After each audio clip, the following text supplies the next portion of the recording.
congratulate or we should say Jai Hind for Operation Sindoor Phase 1. So Jai Hind Ki Sena, and all of us must feel very proud of our nation as well as our armed forces. Now let us also pay our rich tribute to संत गाडगे बाबा, त्याला आपण चालते बोलते विद्यापीठ म्हणतो, under whose name our university is also there. Let us give our sincere thanks to Honorable Vice Chancellor, Honorable Pro Vice Chancellor, Registrar, and Director of Mother Mohan Malviya Teachers Training Center, Dr. Atik sir, and most important person who makes it possible for interaction and session, Ankit sir. Ankit sir is always help for various programs to take all technical details and ensures things happen smoothly. So special thanks to Ankit sir. Now, without wasting much time, let us begin. Oh, I must also thank our institution, that is GS Tope Institute, Sandur Bazar, for collaborating with MMTC for flagship program regarding, you can say, NEP and its sensitization and creating awareness. It is the right time when institute, university, and all of us come together to deliberate so that we can successfully implement NEP. There are reasons when I say we should successfully implement NEP. Over the period, you will also appreciate and agree that this was much needed change, revolutionary change in our higher education system. And it is an opportunity for all of us to do what we always wanted, that such changes should be there in our system. Now, without going into, you can say, other part of it, let us begin our session. In today's session, we will have two parts. First part will be of about 70-75 minutes, in which we will try to understand, interact about the fundamental concepts of national education policy and overall frameworks, which under those frameworks we will have to work with. We will take 5-10 minutes break, and again we will have second part of another 75-80 minutes, and then we will have few time for interactive question answer session. Our session is not only monologue that I speak and somebody listens. No, let us make it interactive.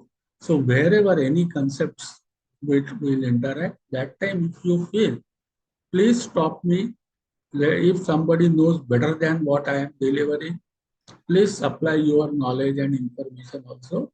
If anybody has got any doubt at particular point, I think we should stop and discuss the doubt then and there itself also, so that we can make it more interactive also. The learning outcomes of our program should be, at the end of this session, we should understand what is expected through NEP for higher education to be achieved. So what are the important part of the policy and vision statement and the foundation on which all this policy is based? All of us should be very clear that, okay, this is the foundation, these are the fundamental concepts in policy as well as in vision. Once we understand that, we should be able to understand, since it is a national policy, everybody will be working under some national framework. So what is that framework? What are the flexibilities and freedom which we can use, and what are the rigidity of those things which we cannot cross? So once we are aware of framework, that is the learning outcome that we are expecting of this session. And third is, once framework we are aware of, in what is that we can actually do or we are expected to do while implementing NEP, remaining under those framework. What are the minimum things we are expected to do? So these are the learning outcomes I am expecting out of our session. Now, once we have understood, let us go with our part. Now this NEP, we know it is a evolved document. Friend, let us understand one thing about NEP. Earlier also we have got education policy in our country or commission. Radhakrishnan Commission was there, Kothari Commission was there, then many other commissions were also there. Earlier commissions were more about expansion of education in general and higher education. Kothari Commission was about more service conditions of faculties. And this policy is about excellency, quality. It has got certain milestones to be achieved, and it got evolved right from the year when our last policy was implemented. That is, immediately after 1985, the process for today's policy had started because Washington Accord came into picture. India in 1992 adopted globalization as our national policy. Then somewhere in 1997, you can say UNO has adopted sustainable development, and onus of sustainable development was kept on the shoulder of education in general and higher education in particular.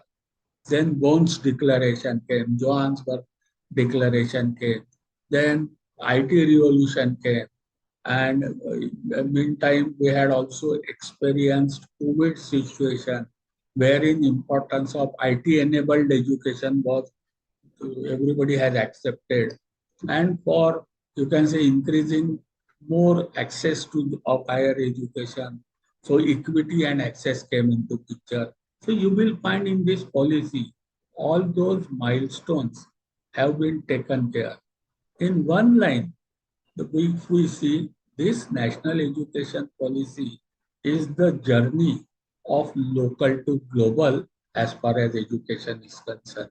So with this background, we will see that whatever we have discussed right now, those milestones you will find have got impact or they are embedded in this policy.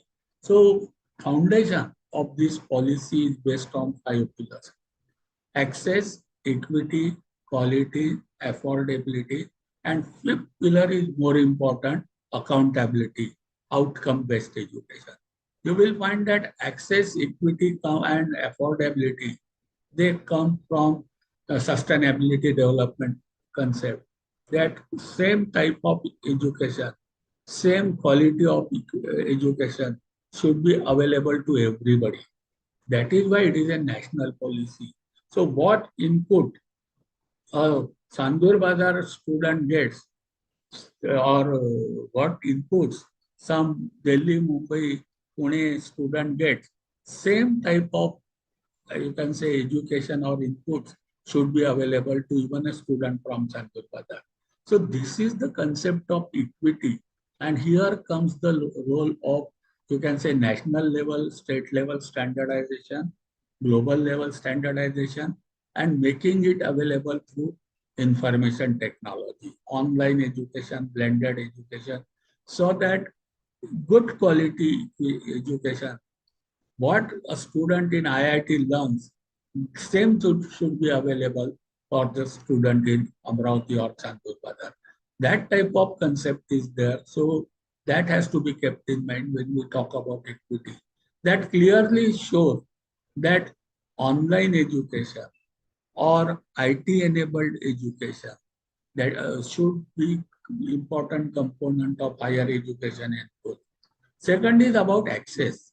Present, you can say gross enrollment ratio, that is number of students who come into university education system vis-a-vis who pass 12th standard examination. That ratio was somewhere 25 only. It is expected that that should go to 50%. So whether it is online, offline, formal, informal, whether it is technical education, vocational education, academic education. So there has to be access and it should be in the terms of equity. So more number of students who are capable or who have equivalent to 12 standard, should get access to university level education. So we are talking about now level based education. So whole education system is converted into level and competency, and it is expected in this policy that everybody has got access, but same type of education what a student in IIT get. So access is to be made available, equity is to be brought. Third is affordability. While doing this, the education it is expected that it is also should be affordable. So lot many support system, economic support system will come. Flexibility in timing, flexibility in duration, flexibility in places. So those type of, and of course economic support. So these are the important three pillars. Fourth is while doing this, it is expected that excellency, pursuit of excellence, and quality education has to be given. That is why NBA, NAC, those things will come into picture. Along with this, what is more important which has come is accountability. When we say accountability, our commerce friends know that whenever there is accountability, there has to be some benchmark, there has to be certain audit, and whatever is expected should be judged against the parameter, and wherever there is lacuna, proper steps should be taken, and that is how accountability will come into picture. This accountability concept is something new for us, and we have to take care of it. So when we will implement NEP, we have to ensure that these five pillars on which NEP is based, we cannot ignore it. So this slide we will have to keep always in mind in our future discussion also. Now this national education policy has got 4 5 parts. School education, higher education, professional education, how to make it happen, etc. But for our today's discussion, we will limit ourselves to the higher education. Now let us try to understand the concepts of policy, vision statement, and what is underlying while implementing this policy. The policy is based basically what is education, what for education, what is expected in education. Those concepts are very clearly given in this policy. This is the beauty of this policy. The first concept is the policy document states about what is education. When we say that we are education provider, or when we say that students are taking education, means exactly what process goes into this. So they have given various Western thoughts also are referred to. Then you can say Plato is given, Aristotle is given, Socrates is mentioned, Vivekananda is mentioned, Indian philosophy, Western philosophy, and finally, the concept which is accepted or given in this policy is education is the manifestation of divine perfection, which is already within an individual. So, two words are important in this concept. One is about individual. So education henceforth will be talked about personalized learning, personalized education, and manifestation in individual. So from group education, it is focused toward individual education. So personalized education will be the path which we will be following. Second word is already existing perfection and its manifestation. These are the three keywords. What does this policy basically understand? It is Swami Vivekananda's concept as well as Socrates' concept also, that every human being has got certain attributes, certain skills, certain specialities. So every individual is a special individual. And what is the role of teaching process or education process? Whatever identify that perfection, that attribute in an individual, and help that individual to manifest that perfection. So what is the takeaway for we the education provider? Henceforth, we will not be preaching, we will be facilitating. So our role will be, when we say that we are education provider, our role will be identifying the attributes or perfections or speciality of individual in our class, and we will help that individual through our processes to manifest that perfection. So inherent qualities have to be looked into, and according to that process is to be adopted. So henceforth, we will be sort of a more counselor, more of individuals, you can say mentor, and our role will be facilitation rather than preaching. So henceforth, teacher should forget that student learn because I teach. Henceforth, our approach will be every individual is special, and we help that individual to manifest that speciality. So we will be facilitator. So this is the concept of education. So when we mean that NEP is implemented, means our approach will be in this way. Now process, what does education mean in this NEP concept? Education is the integration of knowledge, attitudes, and skills. So when we will help student for manifestation of perfection, we will work on three domains. One will be knowledge domain, cognitive, what is known as cognitive domain. Second will be behavioral domain, attitudinal domain.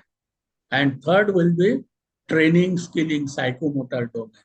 So our education, when we will implement it, we will be working in three domains. So our curriculum, our syllabi, our assessment should be now based on knowledge, skills, as well as attitude.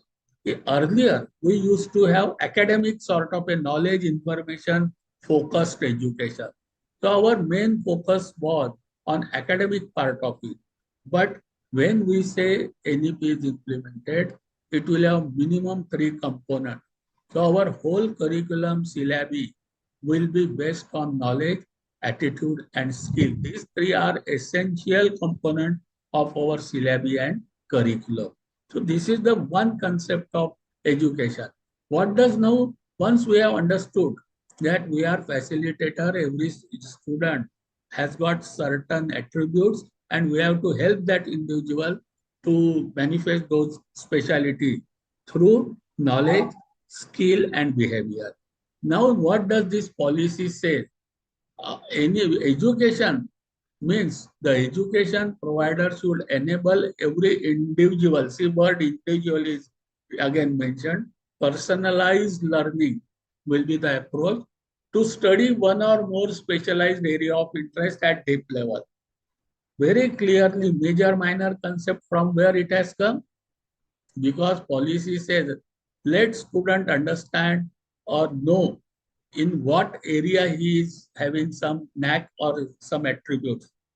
Let him choose that area, and educators should ensure that individual will be enabled to study that one or more special area at deep level. So this is knowledge part of it. Second is, we have to enable individual to develop character, ethical, and constitutional value. So that is behavioral part. And third is 21st century capability, that is skilling part. So what we will be doing in our syllabus framing or delivering or assessment, we will ensure that one or two areas are there which are taken to the deep level, what we now call at major or minor. Syllabus will have vocational skilling courses. So 20, that too best for 21st century capability.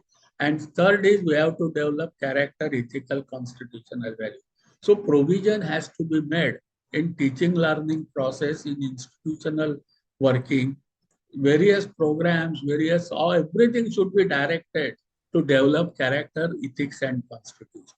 This is the mandate of policy to us, the educator. What for education? What for we will be audited and made accountable? The policy says we have to prepare students for their meaningful and satisfying life. So how we will be accounted for? Our alumni, those who have passed, 5, 6 years have happened. probably their survey will be done. And if they are, whether they are leading meaningful and satisfying. See the words used, meaningful, arthapurna jivan, their happy life, Yashasvi life they have not used, because concept of success may be different, but concept of arthapurna and a happy jivan, that is, everybody knows it. It is our responsibility to prepare for that. What is the second mandate given to us? We have to prepare students for their future job roles. What does it mean? When a student is in first year, that time only we have to understand, after 5 6 years, when that student will go into some work role, maybe he may go for research, he may go for teaching profession, person may go for some industrial working, for government working. So whatever are possible future work roles of the student in which he has taken admission, we have to identify what type of job role that student will be doing, and we have to prepare student for futuristic job role. So what is the mandate for us for this second responsibility? That always keep eye on what will may happen after 5 6 years, changes in economy, and according to that, continually give knowledge, skill, and behavior. So continually have the provision of changing syllabi or adding something so that students get prepared for their future job role. So our accountability may be tested later on by taking the survey of our student and whether they were prepared for job roles or not. And third and important mandate given to us is to prepare students so that they are enabled for their economic independence. So what is the mandate given to we the higher education people? We have to prepare students for meaningful and happy life. We have to prepare students for their future job role, and we have to ensure that they become able for economic independence. So this fifth pillar of accountability will be surrounding. This is the concept of outcome-based education, and this is the concept. So everybody of us in education provider, we have to get ourselves prepared for this type of, you can say, duties, responsibilities on which we may be or for which we are mandated to perform. So this is the fundamental concept. Now, as we said, that every student we will be working in three domains. We have to provide them knowledge, we have to provide them skill, and we have to provide them character, ethics, and dispositions. So education means we will be devising curriculum, syllabi, assessment system for three domains. First is affective domain, second is psychomotor domain, and importantly, cognitive domain, knowledge, or you can say information domain. So what is, there are levels also in each of these domains. What do we understand by knowledge domain or cognitive domain? So there will be two components of cognitive or knowledge domain. One will be descriptive knowledge, that is knowing that, say for example, Earth revolves around the sun. Now, very large part of understanding of what is through this form of knowledge. So this form of knowledge is expressed through theories, concepts, principles. So this is one part of important knowledge, but this is, even though it is a factual, the focus of education will not be merely remembering this fact, but ability to reason why about these facts are true. So this will be the one part of knowledge domain. Second is known as procedural knowledge. That is knowing how. One is knowing that, and second is knowing how. So this procedural knowledge is used in context of embodied abilities like problem solving, reasoning, critical thinking, then effective communication as capacities. So in knowledge domain also, we will have to provide students with theories, concepts, principles, but not just remembering them, but reasoning. Second is we have to develop capacities and you can say capabilities. So that is procedural knowledge, and it should be of higher level, problem solving, reasoning, and critical thinking. Now, this knowledge domain, as per Bloom's taxonomy, is having 6 levels. Since this NEP is from school level to higher education level, you will find that each domain is having different levels. We are moving towards level-based education. Lowest level in knowledge domain is remembering, while highest, you can say, level is of creating. So for our, probably for school level, remembering may be important, such as recognizing, listing, describing, retrieving, naming, finding, reciting, recalling the information. But in case of higher education, remembering is considered to be the lowest level. So what is the takeaway for us? It means we should not too much insist on simply memorizing the facts. So our assessment or examination should have no, or if at all required, minimum questions like state the law, write some values, what are the units or something, which is based on simply memorizing certain information and reproducing of whatever is memorized is considered to be lower. So when we devise curriculum or examine or assess our student, we have to keep in mind that memorizing related, recalling related thing should be minimum in our, you can say, transaction in the student teaching lab. Then is understanding, applying, and analyzing. Now, this is something like explaining the idea, using the information in another familiar situation, and analyzing. Probably our first year or second year, you can say, delivery assessment may be based on understanding, applying. But as the student go in higher level, applying, analyzing, evaluating, and creating should be there.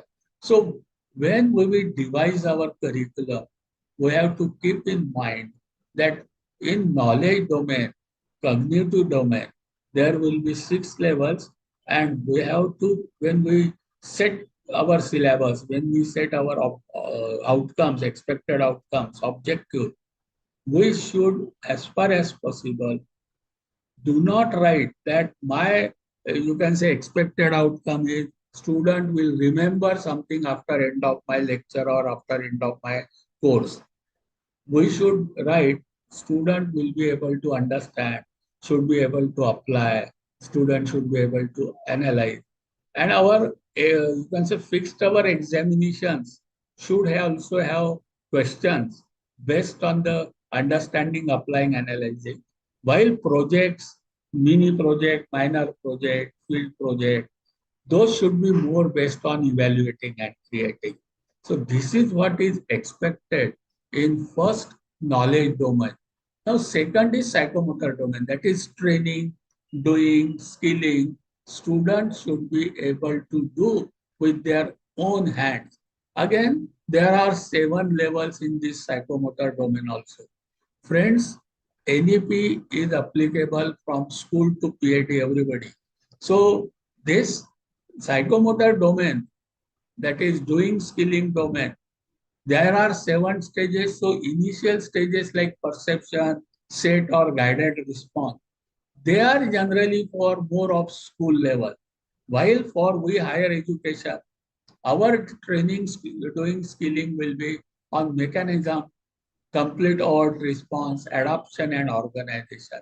So the words which we should not use, like get, set, go, that is detect, hear, repeat, so copy, duplicate, guided response, those are mainly there for lower level of psychomotor domain. So up to school, they will be more accepted.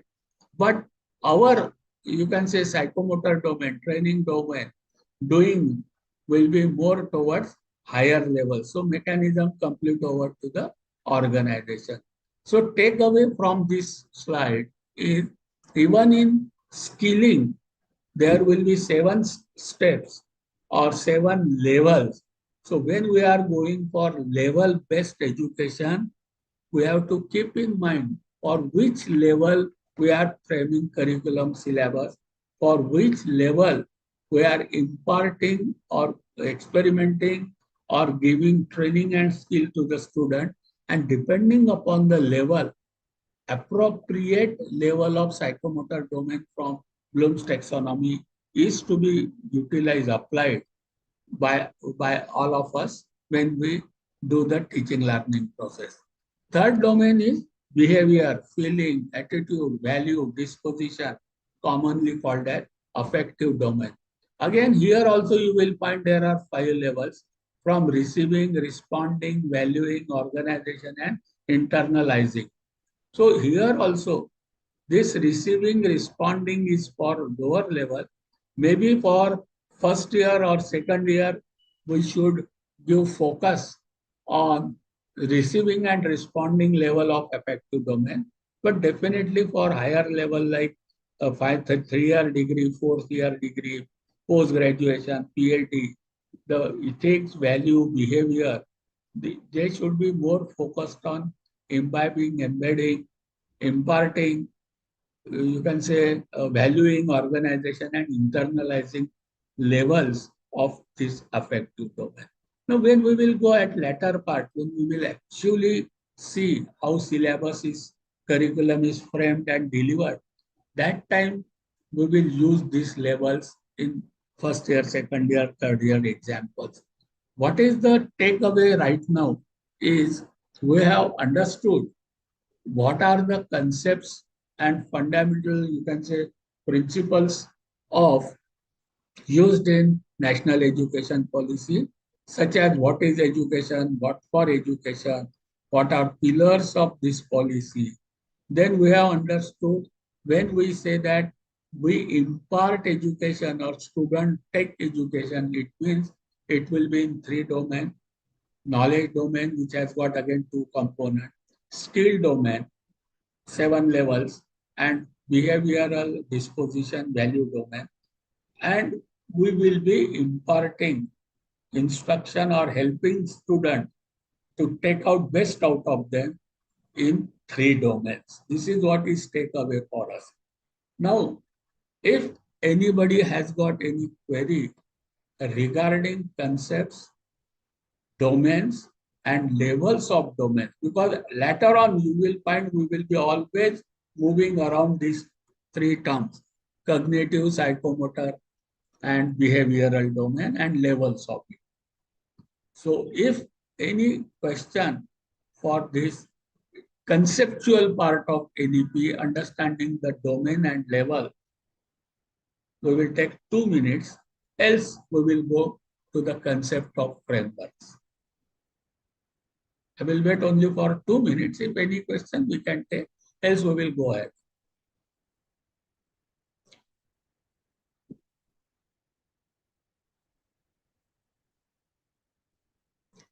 Okay, I consider this foundational part, concept of NEP and domain and level, we have understood. Now let us go to framework. Now, why frameworks, friend? Remember, as I was telling, NEP is journey from local to global through national. So whether it is based on a concept of equity.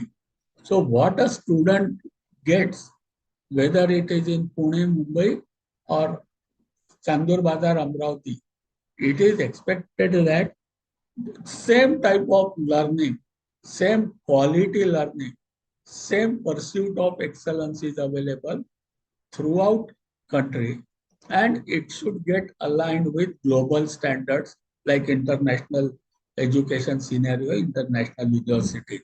So for that, certain frameworks are provided by, you can say, statutory bodies or apex bodies, and everybody will have to have their laws, rules, syllabi, curriculum, examination. Flexibility will definitely will be there, but overall those should be under certain framework, because a student from X place is expected or has flexibility to go Y place anytime. So equivalency and easy transportation of credit and student is expected in this framework. That is why we will be operating under common framework. So we have flexibility. We can design certain things ourselves, but our flexibility and autonomy is subjected to the framework provided by statutory and apex body. So let us understand. There are many frameworks, but for today's discussion, three important frameworks we will be trying to understand. First is credit framework. Second one is qualification framework. Third one is learning outcome curriculum framework. And fourth one will be overall outcome-based education system. So let us try to understand fundamentals of credit framework. Now this National Credit Framework, NCRF, the document given by apex body in modified document, I will say, in April 2023. You will find Ministry of Education, University Grants Commission, all India Council for Technical Education, all sort of statutory bodies and apex bodies, they were on one platform. And all of them, after deliberations and discussions with national, international organizations and amongst themselves, they have come out, this high-level committee have come out with this national credit framework. Why I'm insisting it? So whether we are pursuing courses governed by UGC, like non-professional courses, or by AICT, like technical courses, engineering, pharmacy, let it be anybody, everybody be governed by this credit framework. What is the fundamental principle of this credit framework? That it is this credit framework is based on the basic principle that credits are function of. See, when we will allot credits to the student, already 1 year or in choice-based credit system, for last 3-4 years, our university is implementing. NEP we have implemented for post-graduation 2 years back. And for undergraduate also now almost 1 year is over, student will be coming to second year. So we are giving credits to the student. But friends, please understand, these credits are the function of three things. One is achieving the desired learning outcomes. So learning outcomes have to be very specifically spelled out, and there has to be certain mechanism where student will demonstrate that those learning outcomes are achieved by them. That is why internal assessment, valuation, and external examination, three types of things are given, which will measure whether students have achieved the desired learning outcomes or not. So there will be two components. One is mentioning the learning outcome. Second is measuring the achievement of those learning outcomes. So unless these two components are there, credit cannot be given. Now, second function is academic workload for a program, course, or training. So credit will be related with duration of learning. So whether let it be training program, let it be skilling, let it be curriculum of regular course, whatever learning or wherever credits are to be allotted, it must be related with learning hours. So if student is learning for say 15 hours, if the student is learning some practical experiential for 30 hours, so depending upon the learning hours, credits will be there. Say for example, a student is learning one course 2 hours per week. In our timetable, we have got 3 period आहेत आठवड्याचे, 2 period आहेत आठवड्याचे. So every period will be now of 1 hour only, no 40-45 minutes period. So every you can say period will be of say 1 hour in a day. Suppose we say that a student learns 3 hours per week. So per semester, student will be learning for 45 hours. So whatever are the learning hours of that student per semester for theory and tutorial, we have to divide it by 15 because for every 15 learning hours of theory, student will get 1 credit. So if our course is a 45 learning hour per semester, then that course will be of 3 credit. If it is 15 hours per semester, credit will be 1. So like that, credit will be function of learning hours for the student. So learning outcome and its achievement, attainment, learning hours, duration, and after assessment, a student will only get credit. And third is successful assessment. So learning outcomes mentioning assessment to ensure that student has achieved the expected learning outcome and the duration for how many learning are for how many hours student has learned.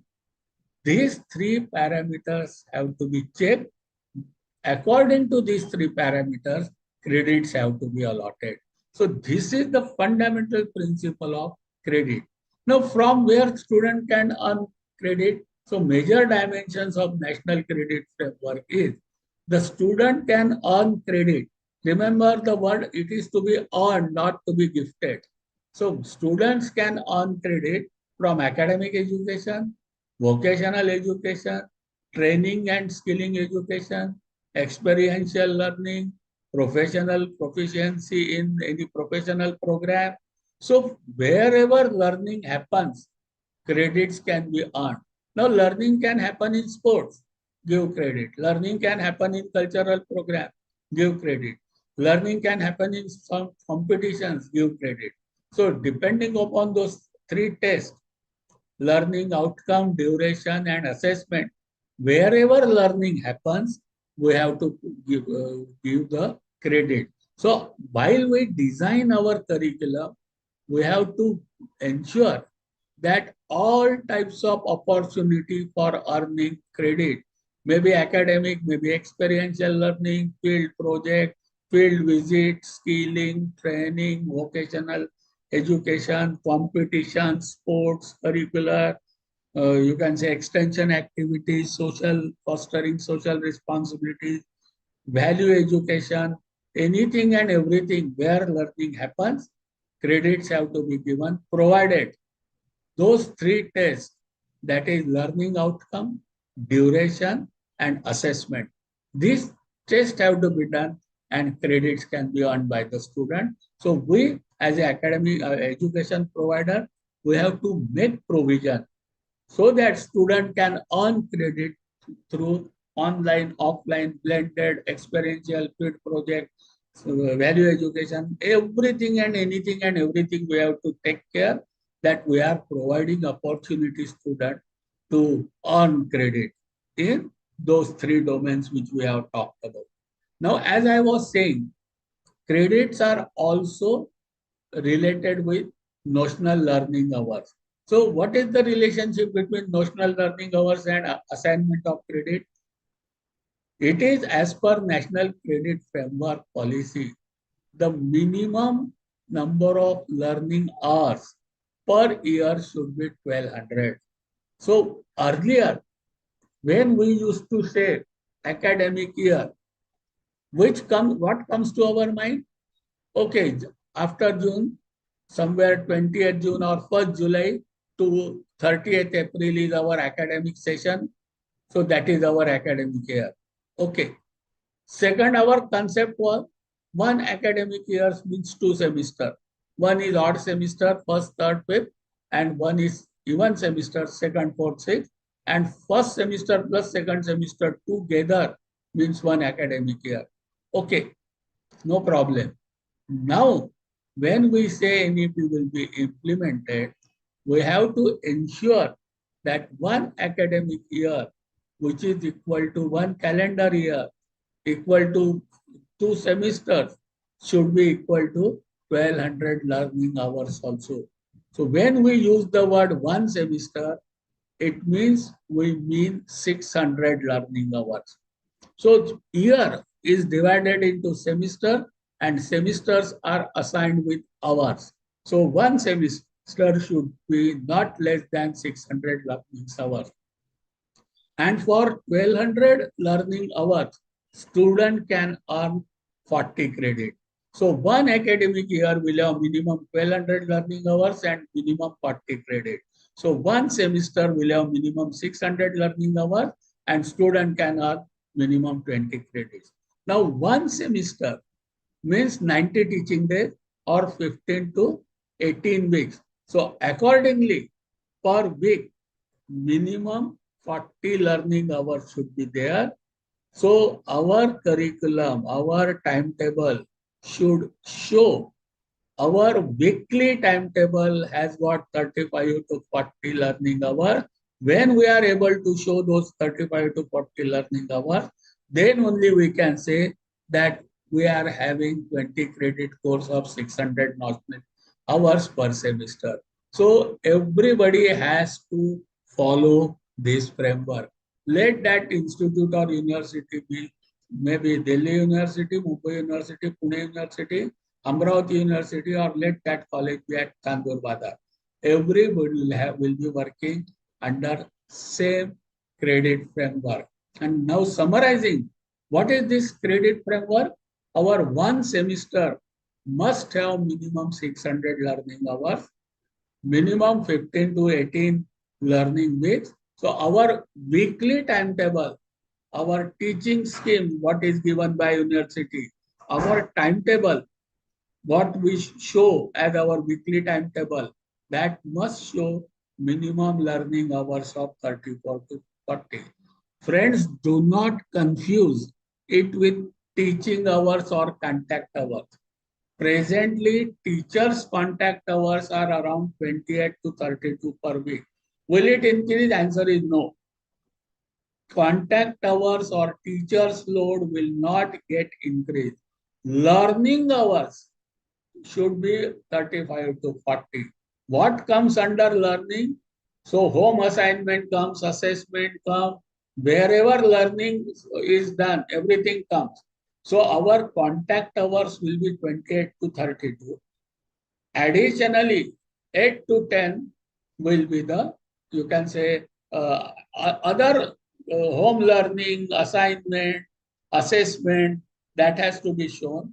But our timetable must show 35 to 40 learning hours. Our university scheme must show minimum 35 to 40 learning hours per week and 600 learning hours per semester. Now, challenge with university will be if the academic calendar get disturbed, if teaching days complete 90 teaching days, we are not able to show due to mismanagement in examination. Tomorrow we may come into trouble if we are not able to justify 90 teaching days or 600 learning hours for our student. Their credits, whatever have been allotted, that may come in question. So this is the thing we have to remember. When those who are in BOS, etc., they should ensure that this credit framework is properly implemented. When they prepare the teaching scheme, they should ensure 35 to 40 learning hours. Contact hours may be 28 to 32. So for those 40 learning hours per week only, the credit will be 20 to 22 for 600 learning hours per semester and 40 to 44 for 1200 learning hours 1 year. So this is what is credit framework under which we will be operating. Again, let us take a small 2 minutes break. If anybody has got any question in understanding credit, I just repeat, credit will be only allotted. See, today we may not be doing. But tomorrow when accountability will come within 3, 4, 5 years, when NEP will be fully implemented and audits will start, we will say that we are offering 20-22 credits per semester, or my course is of 3 credits.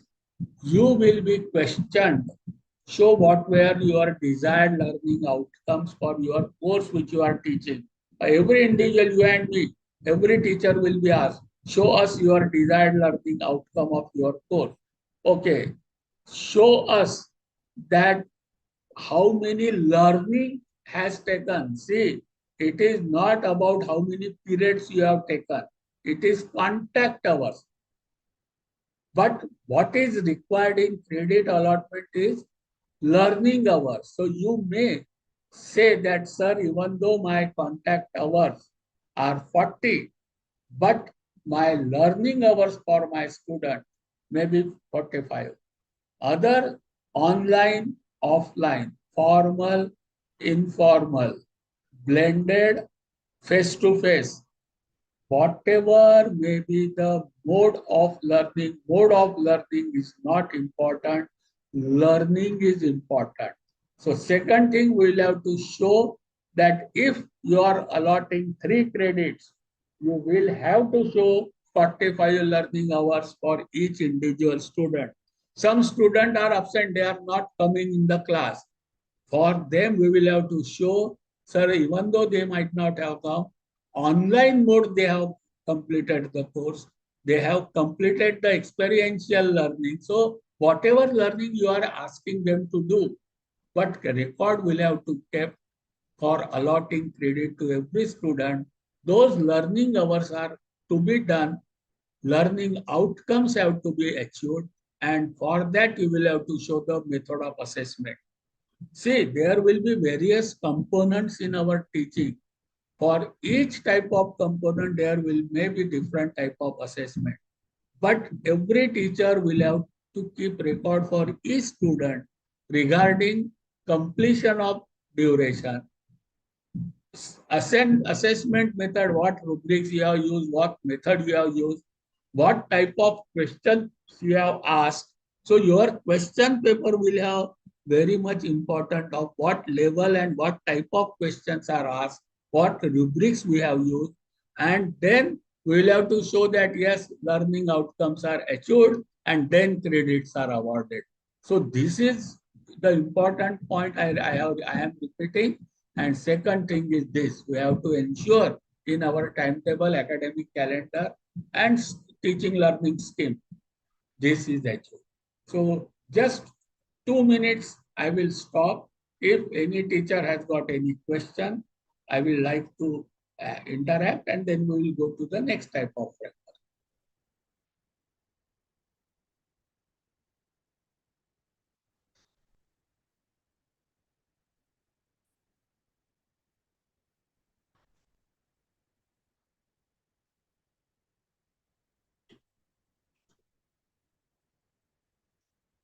Okay, I hope there are no questions. So let us go to the next type of framework. Now, second framework after credit framework is National Qualification Framework, shortly known as NQF. The document I am showing on the screen, anybody is interested in going detail about this, the document is From Concepts to Implementation, Handbook for National Qualification Framework Developer. So all details are given.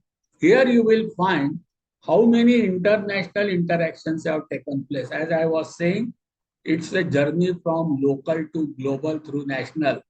Everything is getting aligned with international standards. So whatever internationally they are doing, our system is also moving and getting aligned with international standard.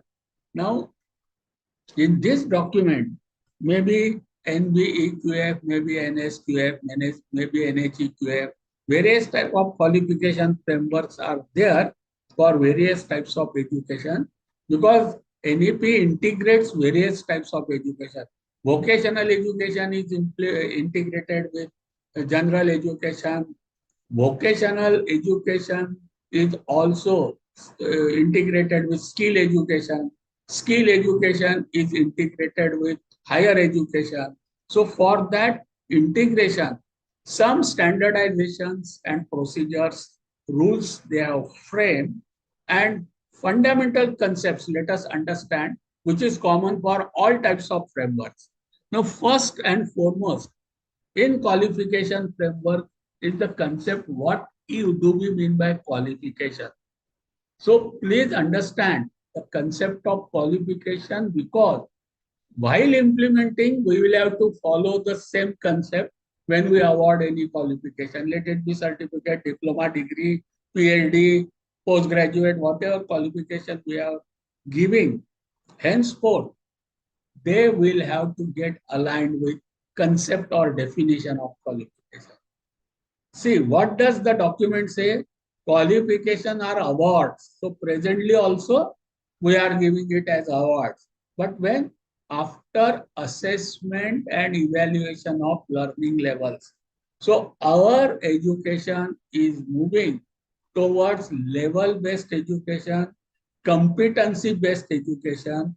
So corresponding to the level, certain competencies have to be defined, and assessment and evaluation of attainment of those competencies and capacities should be ensured.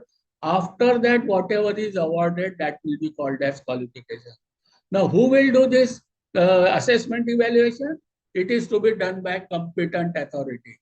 So presently, university colleges are the competent authority. So tomorrow some shops come, we are providing internship pay fees and take certificate. That will not be allowed. It has to be only done by competent body. Now that competent body will determine achievement of the student of the expected learning outcome to the given standard. So see the each word, given standard, quality education, pursuit of excellence, expected learning outcome and its achievement. So before doing any learning, we have to first specify what are expected learning outcomes, what are the methods to ensure that those outcomes are achieved, and that has to be done by some competent body. And when this is done, whatever award is given, that will be called as qualification. So this is the first concept of qualification and very clearly specified. So for we, the educator, we should understand now we are moving toward level based, competency based. For each level and competency, there will be different qualification. To be more specific, if I am a student of first year, so that will be assigned with certain level.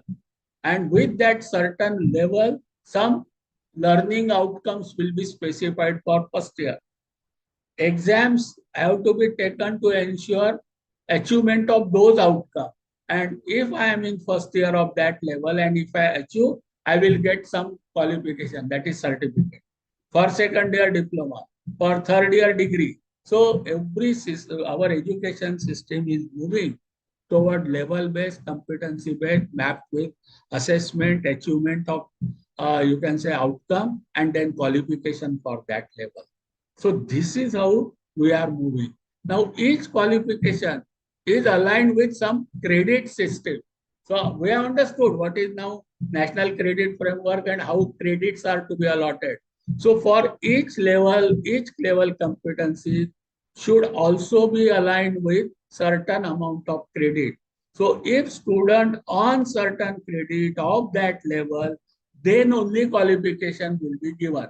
So qualification now is the function of level, competency, attainment, assessment done by competent authority, and earning of certain minimum credit. So only after earning certain minimum credit, attainment of defined learning outcome corresponding to that level, that qualification has to be given.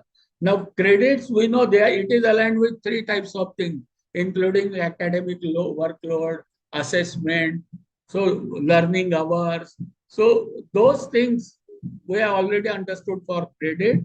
So credit, level, achievement of competency will lead to qualification. So qualification will signify competency to follow occupational practice. Again, I repeat, through this qualification framework, we are moving towards level-based, competency-based education system.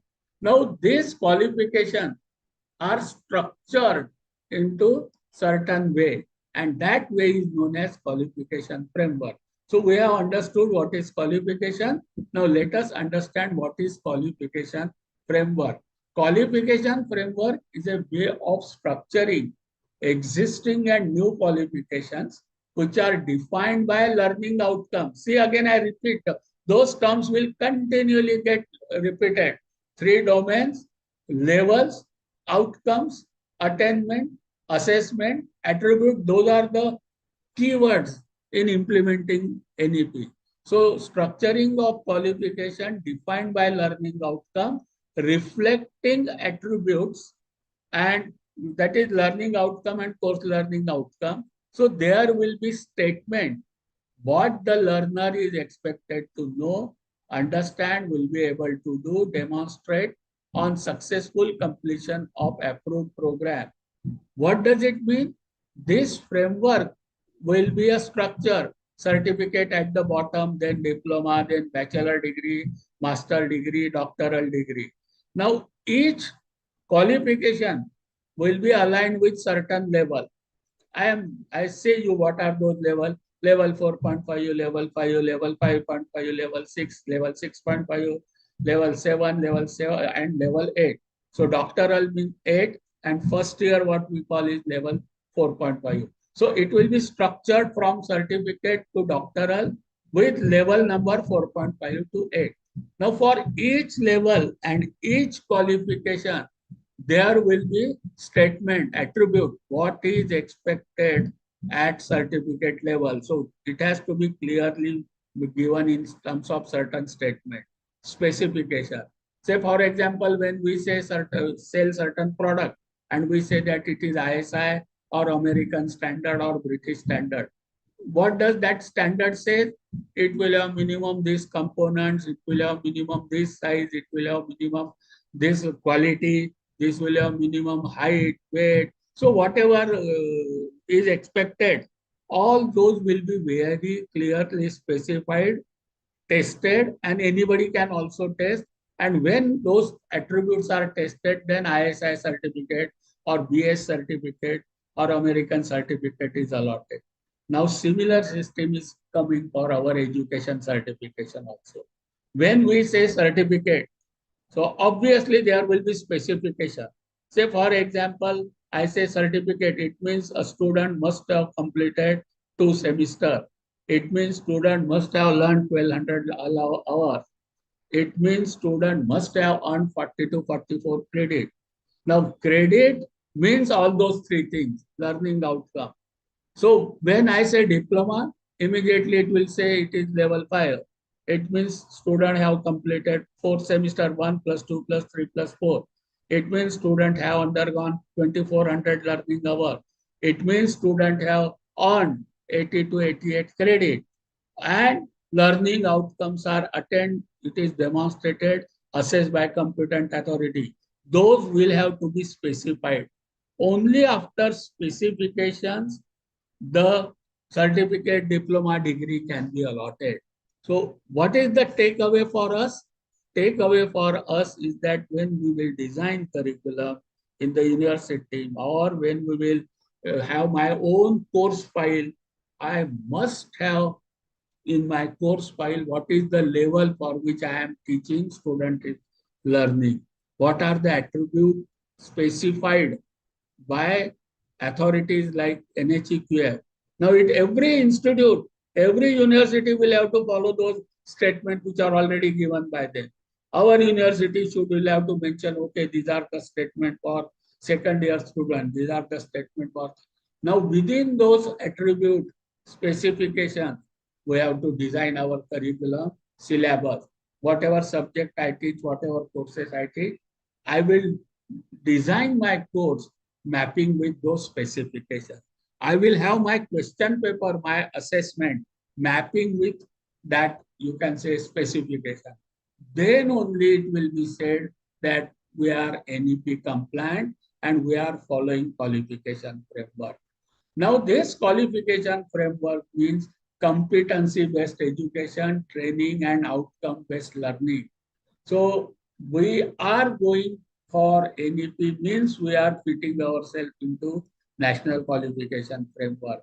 When we say we are fitting ourselves with national qualification framework means we are going for outcome-based learning and competency-based education. And when we say we are giving education means we are operating in three domain: knowledge, skills, values, and attitude. This is what is the fundamental thing of national qualification framework. So national qualification framework, summarizing, it is the instrument for classification of qualifications according to a set of criteria. Who will give set of criteria?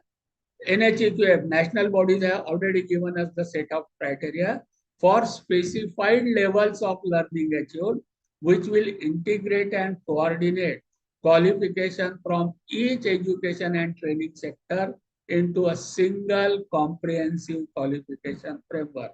So throughout nation, there will be a single comprehensive qualification framework. So we are also part and parcel of that single qualification framework.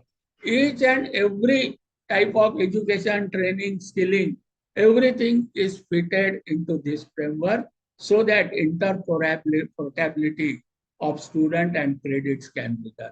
So this is the concept of NQF. Now in our country, there are almost 5 types of NQF. One is for general education, also for vocational education also, and they are all integrated now into one, so that we can transport a student who have studied in vocational or vocational education or in skill education can also be accommodated in higher qualification.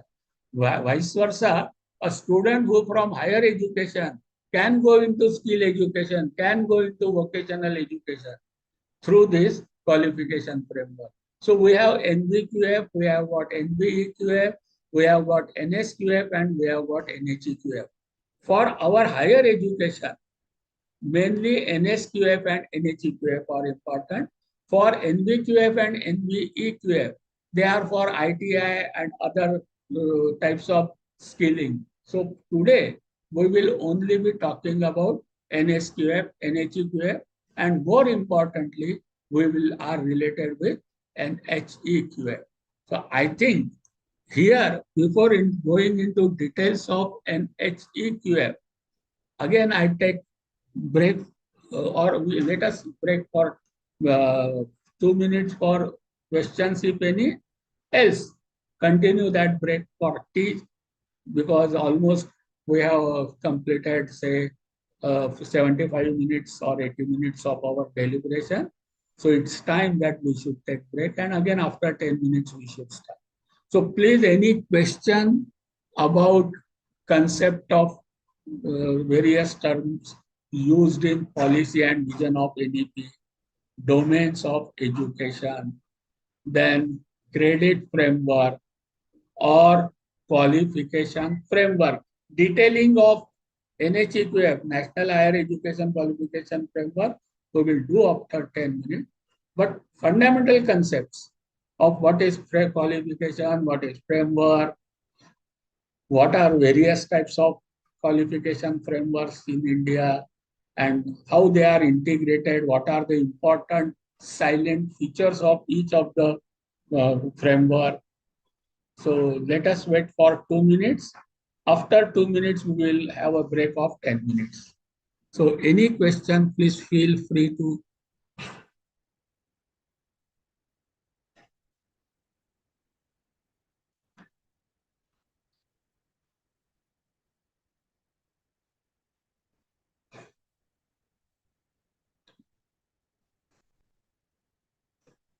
I will scroll the earlier slides so that if anybody has got any question, that can be answered or interacted at least.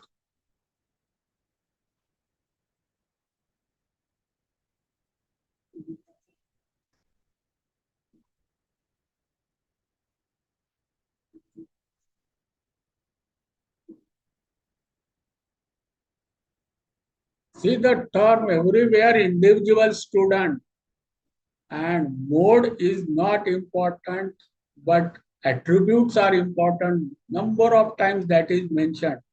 So that is the clear hint for us.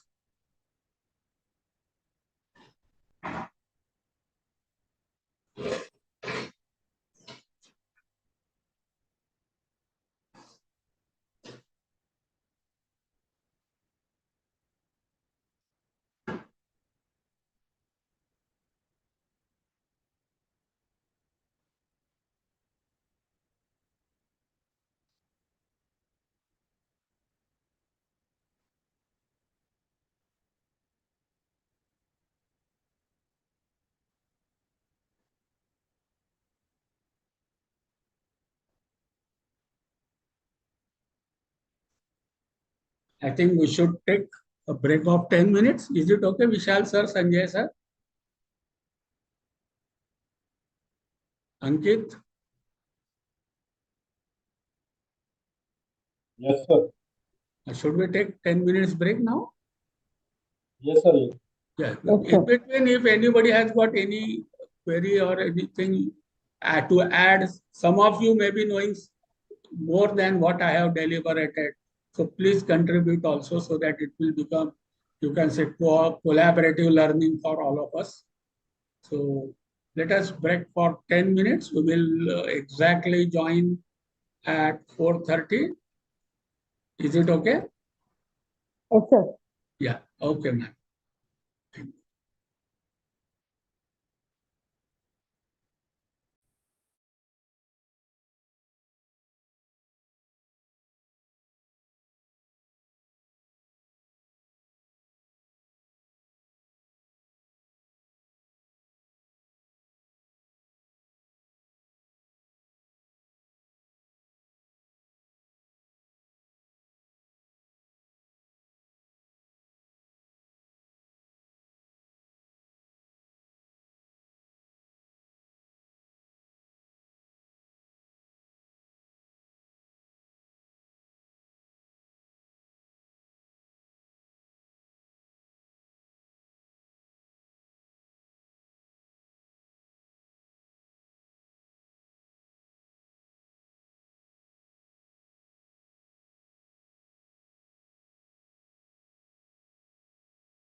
So hello friends, should we start again?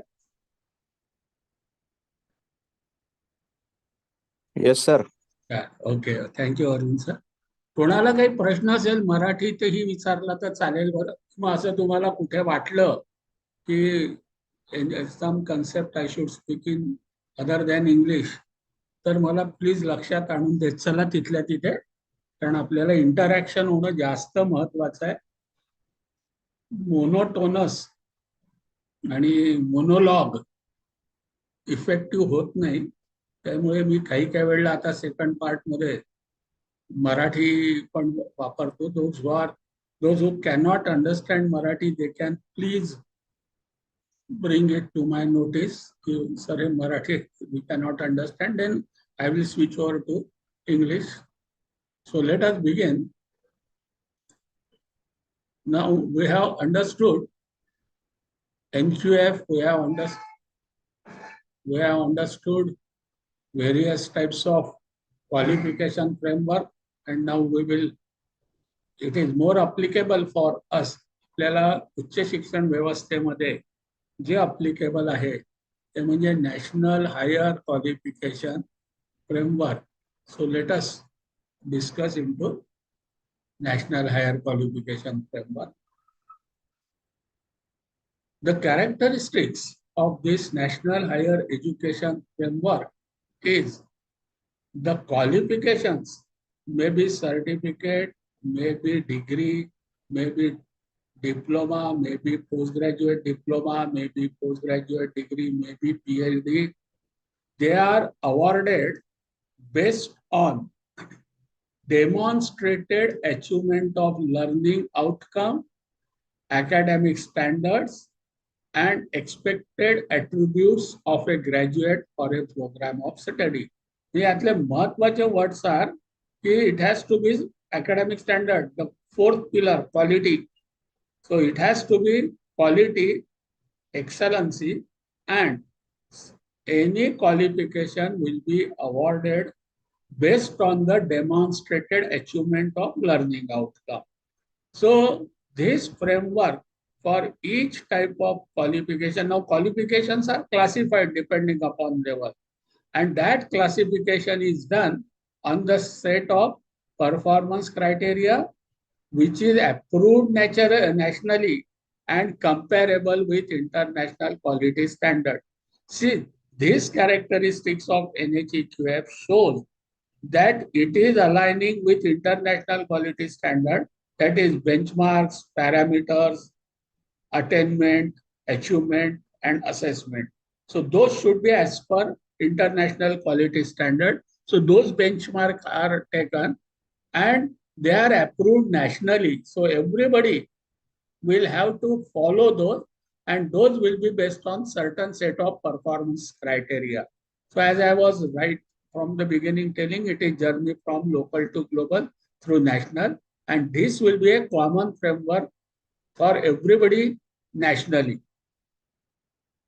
Now this qualification learning outcomes are mapped with the levels. So higher education qualification leading to certificate, diploma, degree shall be described. So there will be specification, prescription, description. Now they are as per National Skill Qualification Framework and National Higher Education Qualification Framework. Now for our today's discussion, we will be using NSQF/NHEQF because both have to be considered. It is the integration of skill with academic education. So they have mapped learning outcomes accordingly. Now each level is structured based on defined learning outcome.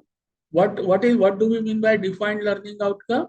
So clear statements, what learner is expected to know, understand, able to do on successful completion of approved program of study or learning at a specified level.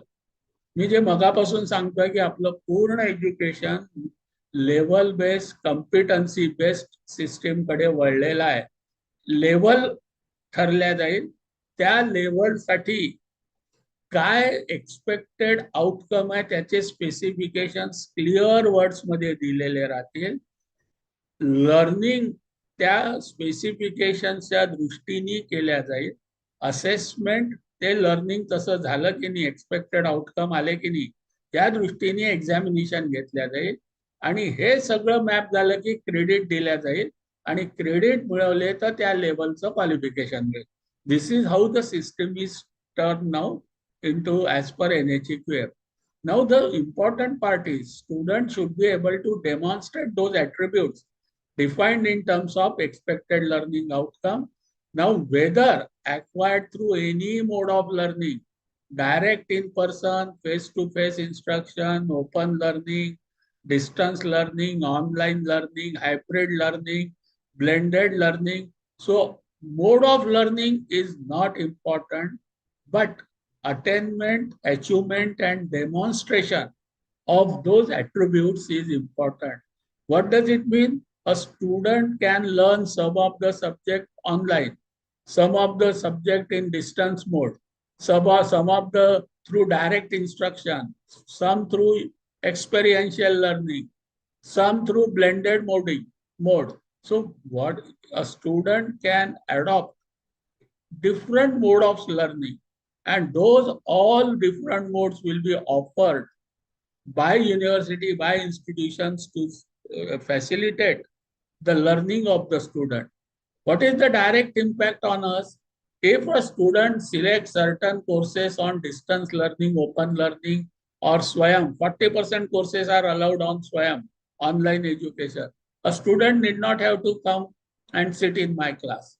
Only examination assessment will be through some competent authority, and if student shows that competency, so even without attending my class, learning on Swayam, a student will earn credit and will get degree. So that type of flexible system is expected when NHEQF is implemented. Now there will be 8 levels, level 1 to 8. Level 1 to 2.5, level 3, level 3.5 and level 4. This level 1 to 4, they are generally for school. I use the word generally for school level. While levels 4.5, 5, 5.5, 6, 6.5, 7 and 8, they are for higher education system. So presently what we call first year will be termed as level 4.5. And presently what we call as PhD, that will be termed as level 8. What we called is as PG, that will be termed as say level 7. So higher education is classified from level 4.5 to 8. Now each level, say level 4.5 or level 6, this each level will represent different level of skill, complexity, knowledge, responsibility, 3 domains again: knowledge domain, skill domain, behavior, responsibility, and autonomy required to demonstrate the competency commensurating with that level. Level 1 is the lowest level and level 8 is the highest level, that is PhD level. So remember, when we will design our curriculum, we will first identify the level for which we are designing. So if I am designing for first year, I will say that I am designing for 4.5.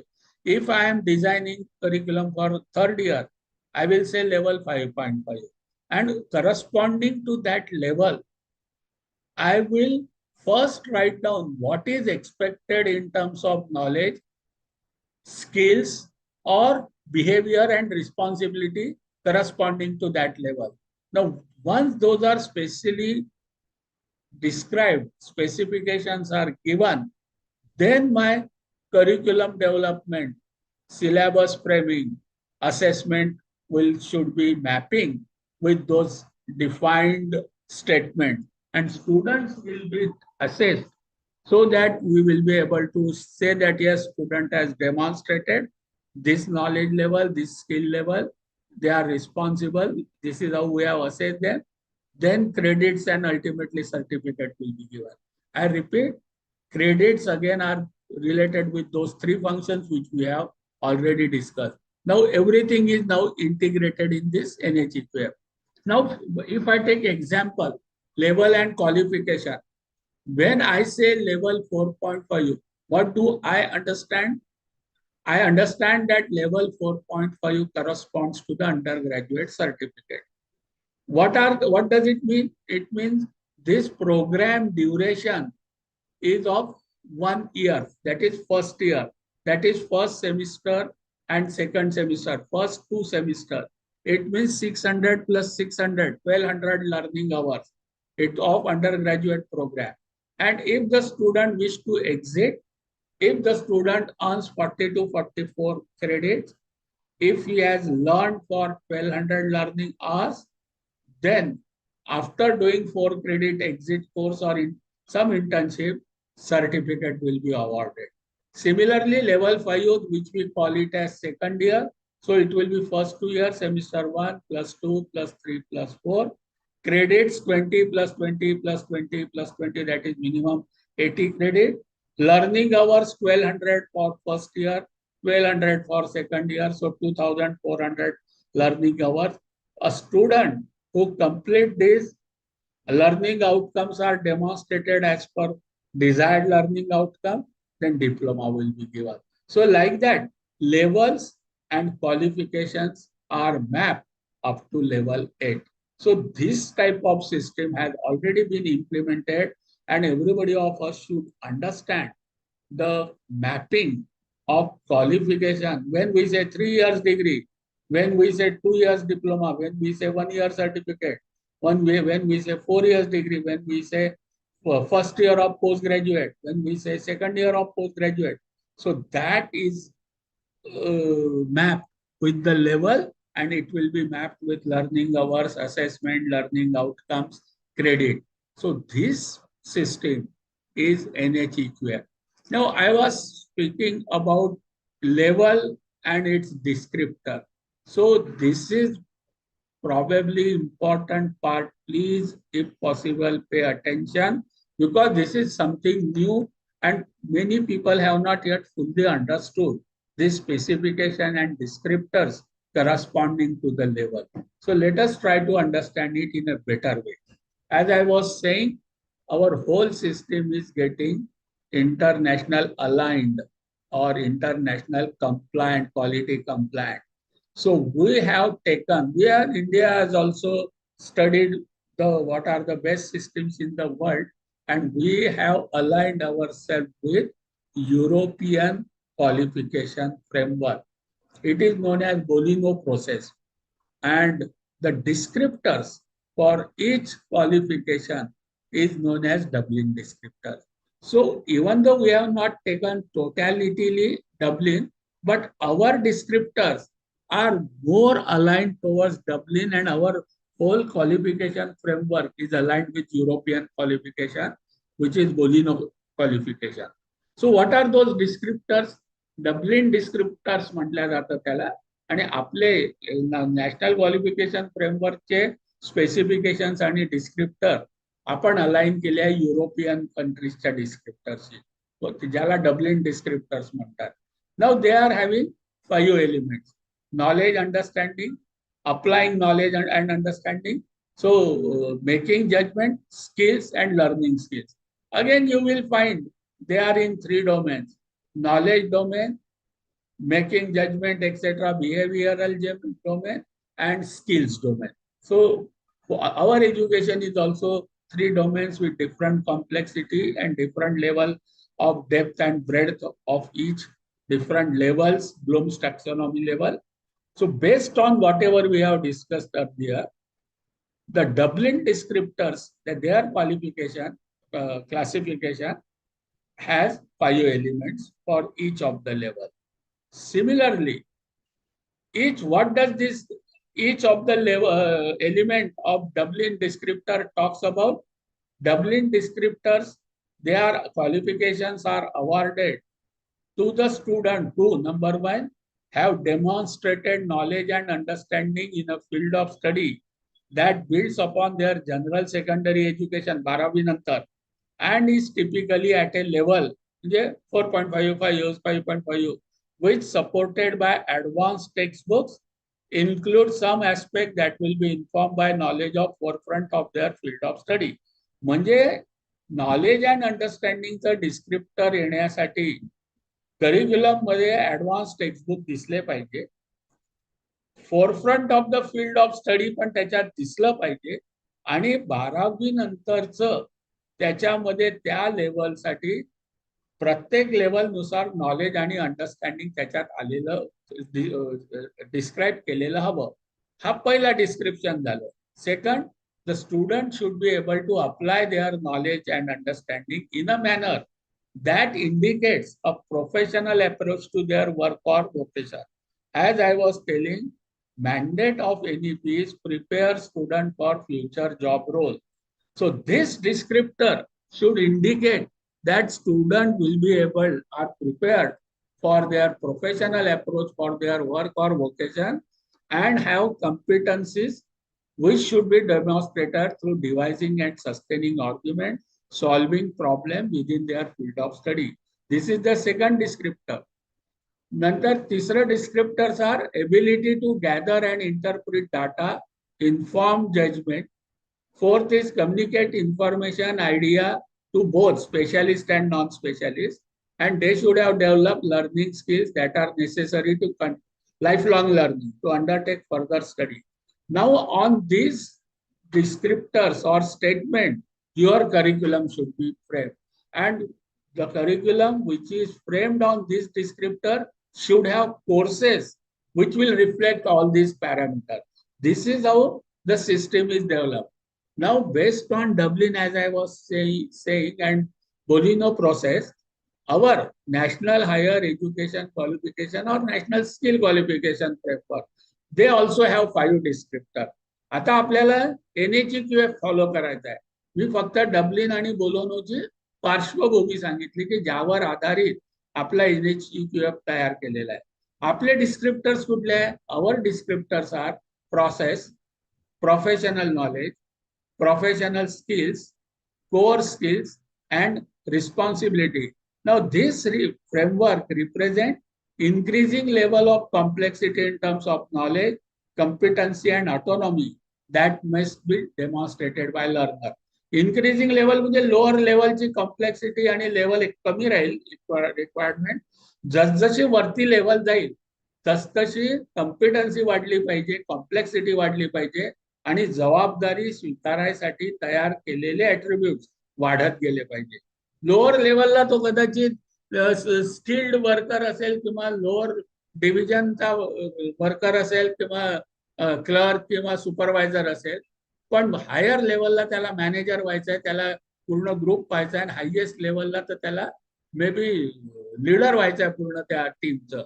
So depending upon level this, but basically these 5 parameters will remain same. On these 5 parameters only complexity will increase. Say for example, if I go for professional knowledge, professional knowledge मध्ये काय अपेक्षा केली आहे की it is what a learner should know and understand with reference to subject or group of subject or field of knowledge. ते describe केलेलं राहील professional knowledge मध्ये. आणखीन काय दिलेलं राहील त्या लेवलनुसार?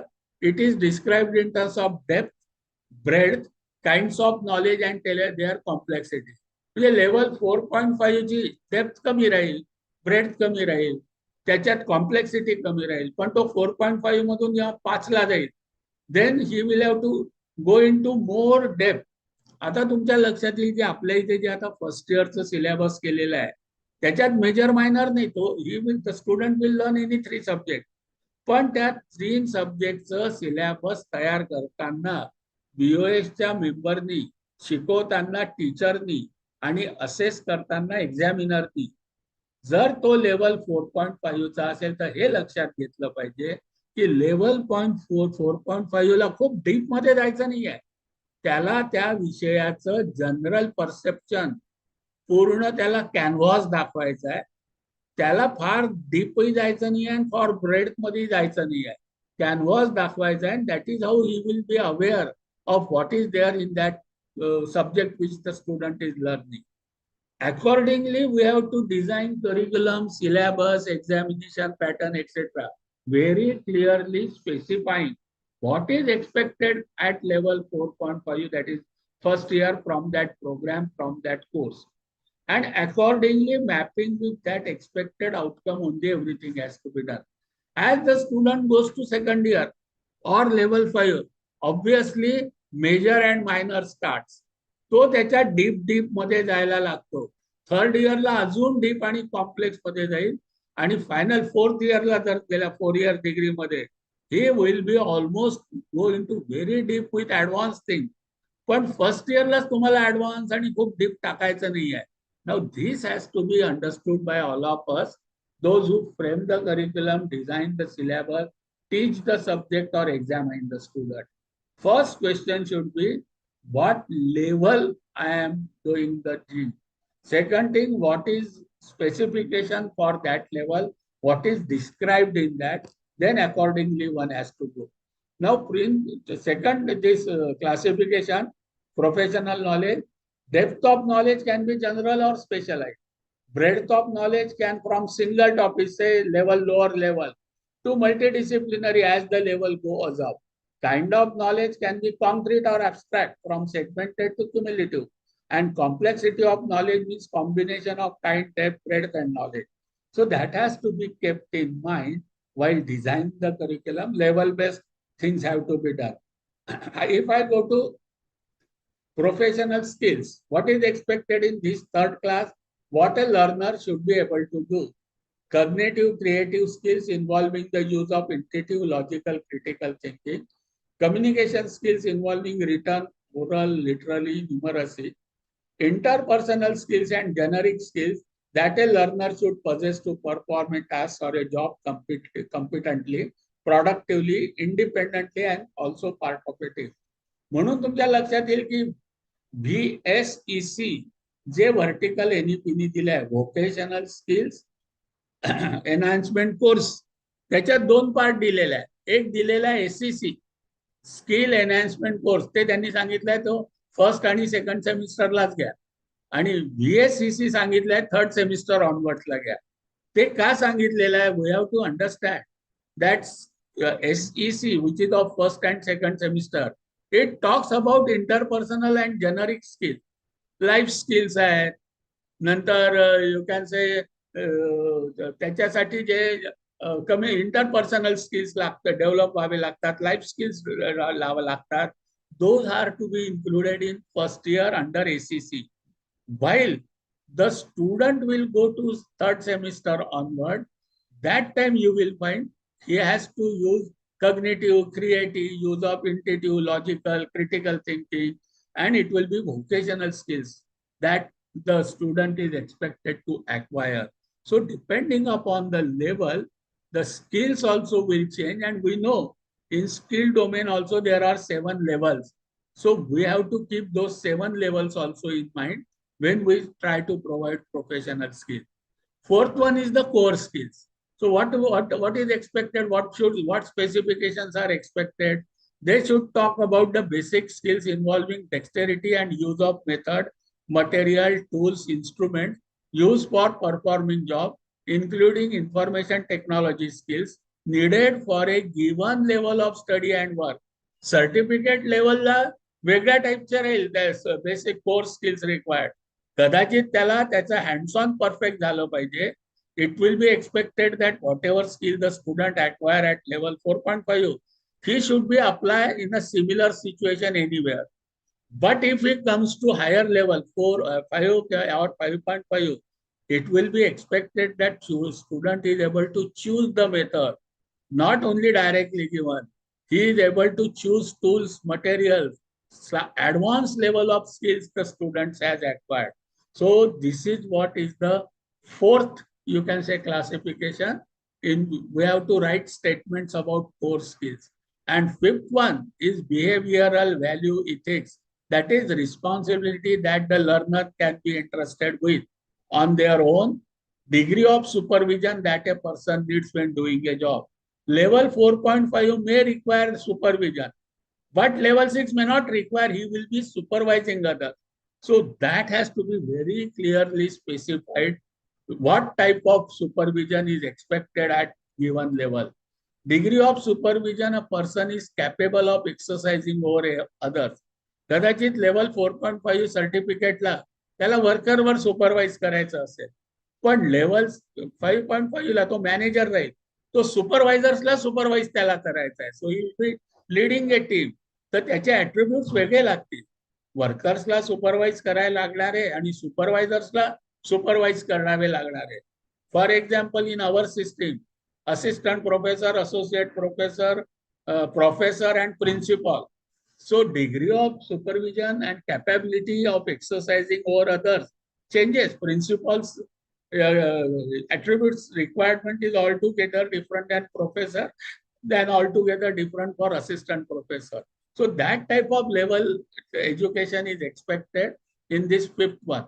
Now this fifth attribute, it determines nature of working relationship, level of responsibility for self and others, managing the change, and accountability for actions.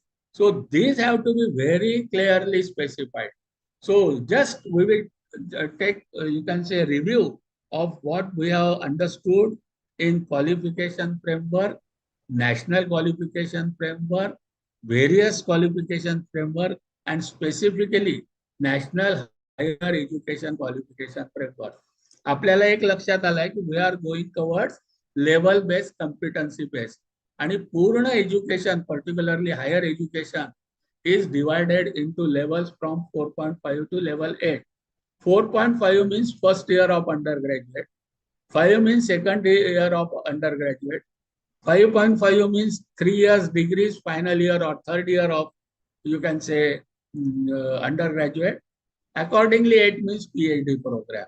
Now, corresponding to each level, there will be qualification like certificate, diploma, 3 years degree, 4 years degree with research, and then postgraduate diploma, postgraduate, PhD. So those qualifications will be there. Now, with each level, with each qualification, it will have certain credit requirement, learning hours requirement, and assessment. And lastly, for each level, there will be specifications based on 5 parameters. Those parameters are process, professional knowledge, professional skills, core skills, responsibilities, and everything you will find, it is based on 3 domains only. So this is how, when we say NEP will be implemented, this is how the curriculum will be formed. This is how teaching learning process will take place. This is how level based, competency based qualifications will be given. This is the meaning of NEP implementation. Now, last for today's discussion, framework is LOCF, what is known as Learning Outcome Based Curriculum Framework. Friends, we are moving towards outcome based education. So this is the ultimate statement for this particular slide, that we are moving towards outcome based education and we have to follow learning outcome based curriculum framework. Now this will take care of all earlier frameworks which we have talked. So document I am showing, anybody can go and refer this document. Let us understand what is given in this document. Number one, descriptors are given. Now we know what are description. For each qualification, there will be description for 5, you can say, elements: process, professional knowledge, professional skill, core skill, behavior, level of responsibility. In those 5 elements or 5 components, there will be descriptors. Now those descriptors will be in 3 domains. Cognitive domain, that is knowledge or information understanding domain. Psychomotor domain, that is skills, training, things to be done by hand, that type of domain. And third is affective domain, that is values, ethics, dispositions, which affect the behavior. So all descriptors will be related to these 3 domains. Now let us take what are the descriptors for this knowledge domain. Now, if I take element of descriptor is knowledge and understanding, and I take 3 levels, undergraduate suppose, for what generally we call it as first year, second year, third year. Now we will be calling it as level 4.5, level 5, level 5.5. Corresponding to level 4.5, it is a certificate level. corresponding level of 5 is diploma level, corresponding level of 5.5 is 3 years bachelor degree. Now we know when we say certificate means 2 semester, 1200 learning hours. When we say diploma, level 5 means 4 semester, 1, 2, 3, 4, and 1200 plus 1200, 2400 learning hours, and credit 80 to 88. When we say level 5.5, we know it is 3600 learning hours, and credit 40 plus 40 plus 40 means 130, 120 plus to 132 credit. So this is the first, you can say, understanding when I say level and its qualification. Now attributes corresponding to each level, even though element of descriptor is same, knowledge or understanding, that cognitive domain, but expectation, you see, it will go on changing. Say for level 4.5, what is expected is understanding of linkages between learning areas within and across the chosen field of study. Now correlate it with our first year NEP. In first year NEP, you must have seen 3 subjects are expected, आणि ते 3 subject basket मधनं घ्यायचे आणि त्या 3 सब्जेक्टचं general, you can say, not going into very deep, overall making, you can say, familiarity of those 3 subjects with the students are expected, along with other you can say vertical, की co-curricular केलं पाहिजे, value education केलं पाहिजे. Those are common attributes.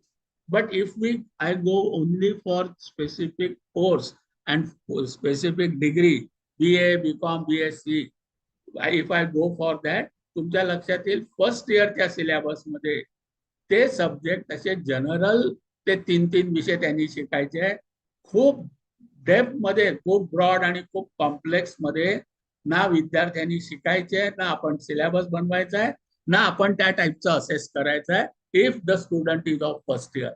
आता first year झालं, त्याला लक्षात आलं या 3 विषयांमध्ये काय आहे बघ, मग त्याला इंटरेस्ट लक्षात आला, त्याला 12वी नंतर लक्षात आलं होतं मला सायन्सला जायचं आहे. ओके, सायन्स मधले त्यांनी 3 वेगळे वेगळे विषय पाहिले. आता त्याला वाटलं की नाही बा या 3 पैकी या विषयात मला गती नाही, मी तो सोडून देतो. Then he comes to third semester. Here he decide, the student decide what subject he wants to go in to deeper, ज्याला आपण मेजर म्हणतो. आणि त्याच्यासोबतच त्याच फॅकल्टीचा मला दुसरा कुठला शिकता येईल की ज्याच्यात मला बऱ्यापैकी आहे गती, मी तो शिकतो. फिजिक्स केमिस्ट्री मॅथ्स मधलं मला फिजिक्स केमिस्ट्रीत गती आहे, मॅथ्स काही जमणार नाही, सोडून देतो. कोणी म्हणे मला फिजिक्स मॅथ्स मध्ये गती आहे, मला केमिस्ट्री लक्षात येत नाही, सोडून देतो.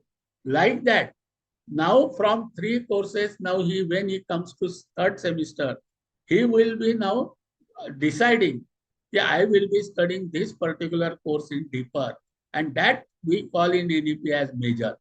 आणि दुसरा जो राहील तो मायनर आणि तिसरा सुटून जाईल. What is expected when the student is in second year or level 5?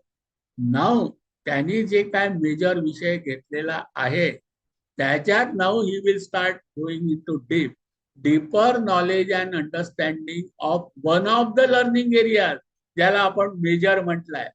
नंतर दोन्ही टाईपचं नॉलेज, प्रोसिजरल नॉलेजही त्याला आलं पाहिजे for performing skilling and professional task. म्हणून व्होकेशनल स्किल सुद्धा थर्ड सेमिस्टर पासून सुरू होतात. What do they take care of? They take care of knowledge. So theoretical, technical knowledge, deeper knowledge in 1 or 2 learning area, plus procedural knowledge required for performing skill. हे त्याचं second इयरला झालं, आता चालला deep. Now when he comes to, तिथनं निघून गेला, diploma गेला, ठीक आहे, पण those who will come to third year, now you see comprehensive knowledge, specialised knowledge, then current and emerging areas issue, and plus procedural knowledge. So third year should have, you can say, comprehensive knowledge, broad knowledge, specialized knowledge, current and emerging issue knowledge, आणि त्यांची complexity within the developing areas also. पुढे जे develop होतात त्या area त्याच्याबद्दलही त्या विषयातली त्याला गती आली पाहिजे. So this is how in the domain of knowledge, depending upon level, the statements are changing. Accordingly, curriculum is to be designed. And we have to impart the education and assess the student. If I come to second, psychomotor domain, now it talks about application. आपल्याला माहिती आहे 7 levels आहेत त्या सायकोमोटरचे आणि application of knowledge and skills हा त्याचा element आहे सायकोमोटरचा. पण जशी लेवल बदलेल, अंडर ग्रॅज्युएट पहिलं वर्ष लेवल 4.5, अंडर ग्रॅज्युएट दुसरं वर्ष डिप्लोमा, अंडर ग्रॅज्युएट तिसरं वर्ष बॅचलर्स डिग्री. इथे तुमच्या लक्षात येईल, मी वाचत नाही आपला वेळ जाईल म्हणून, but as the level changes the skill requirement also goes on changing.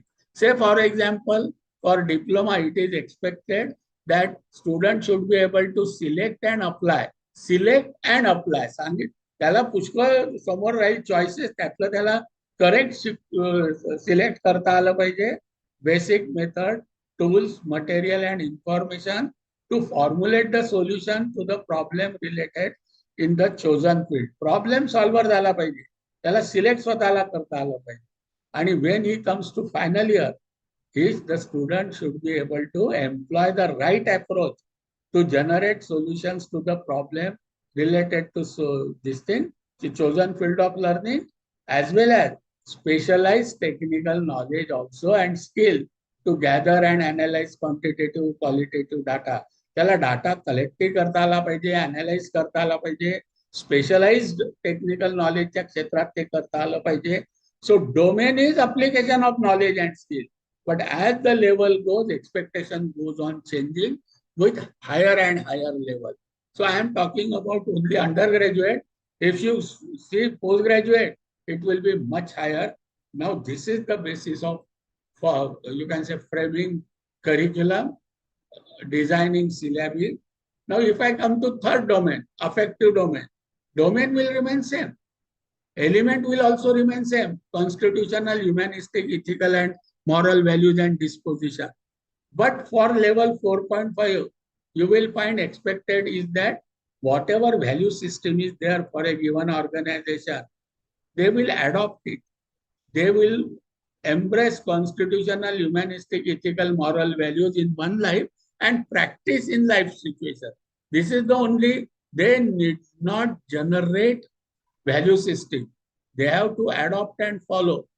The candidate should be able to put forward convincing arguments to respond to the ethical and moral issues. This is what is expected in certificate first year. But as he goes to the next, it is expected that a student should be able to take a position regarding values and put arguments and formulate actions. And as he goes to third year or final, you can say final year of the 3-year degree program, he should be able to identify the ethical issues, should be able to formulate coherent argument and generate some, you can say, ethical practices such as fabrication, falsification, misrepresentation of data, committing plagiarism. Those things the student should be very well aware and he should be able to avoid.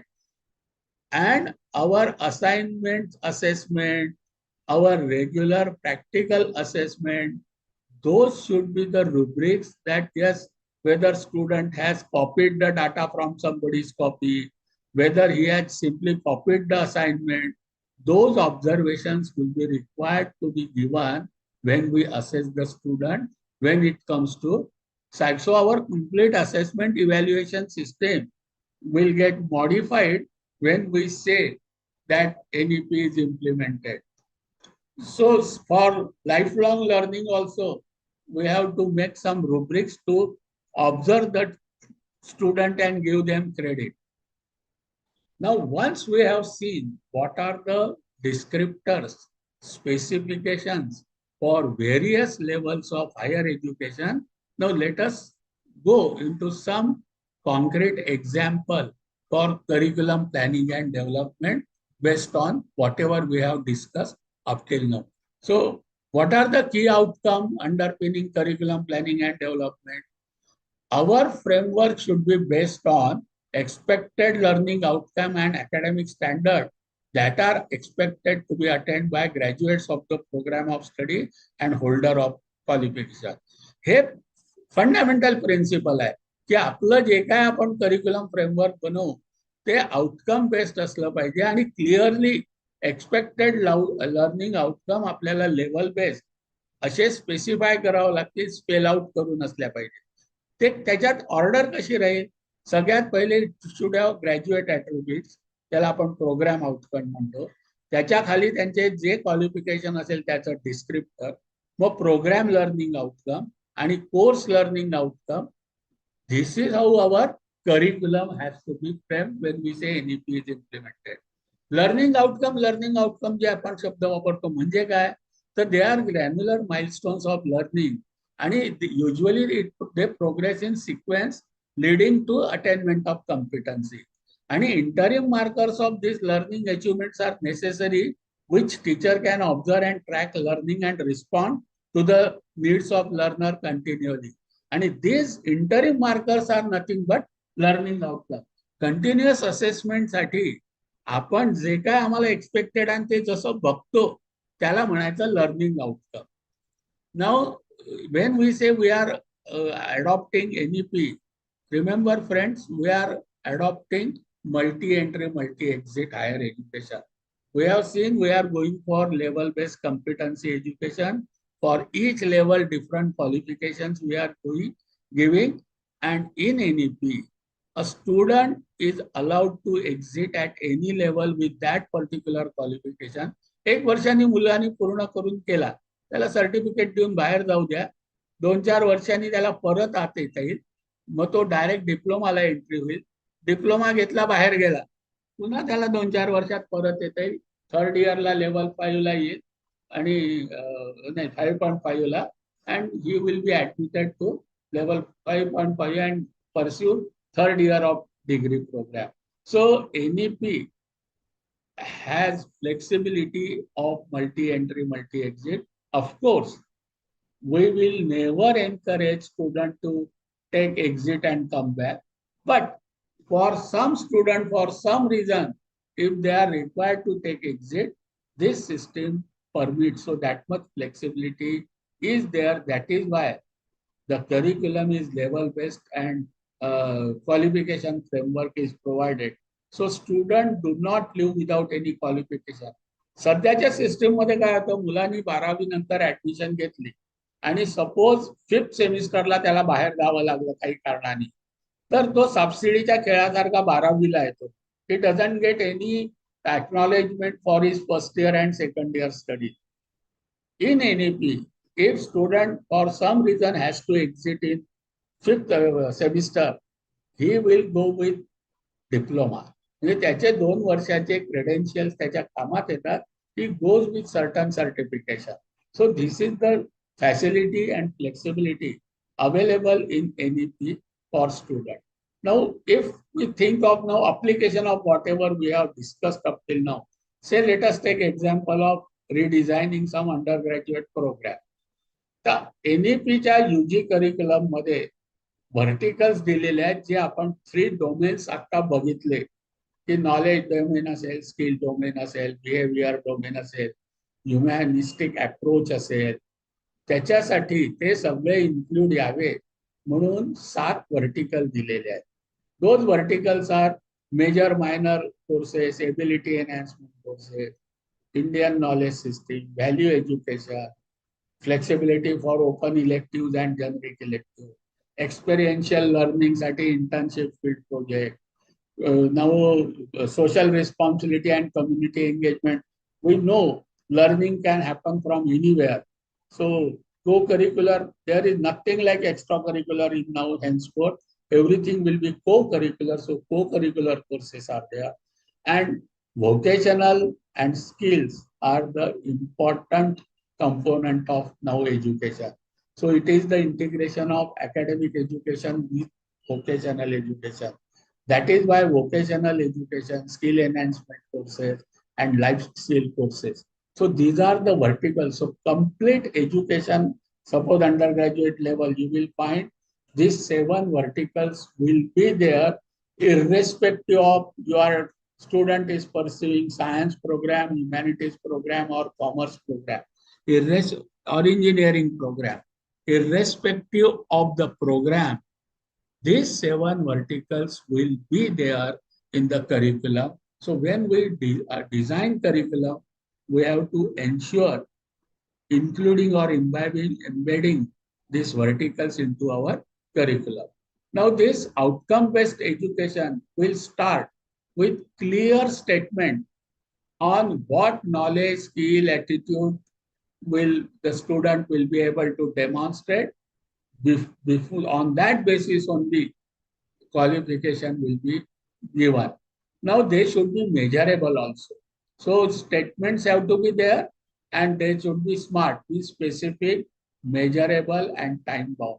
So those statements need to be smart. So they should be very specific and clearly measurable.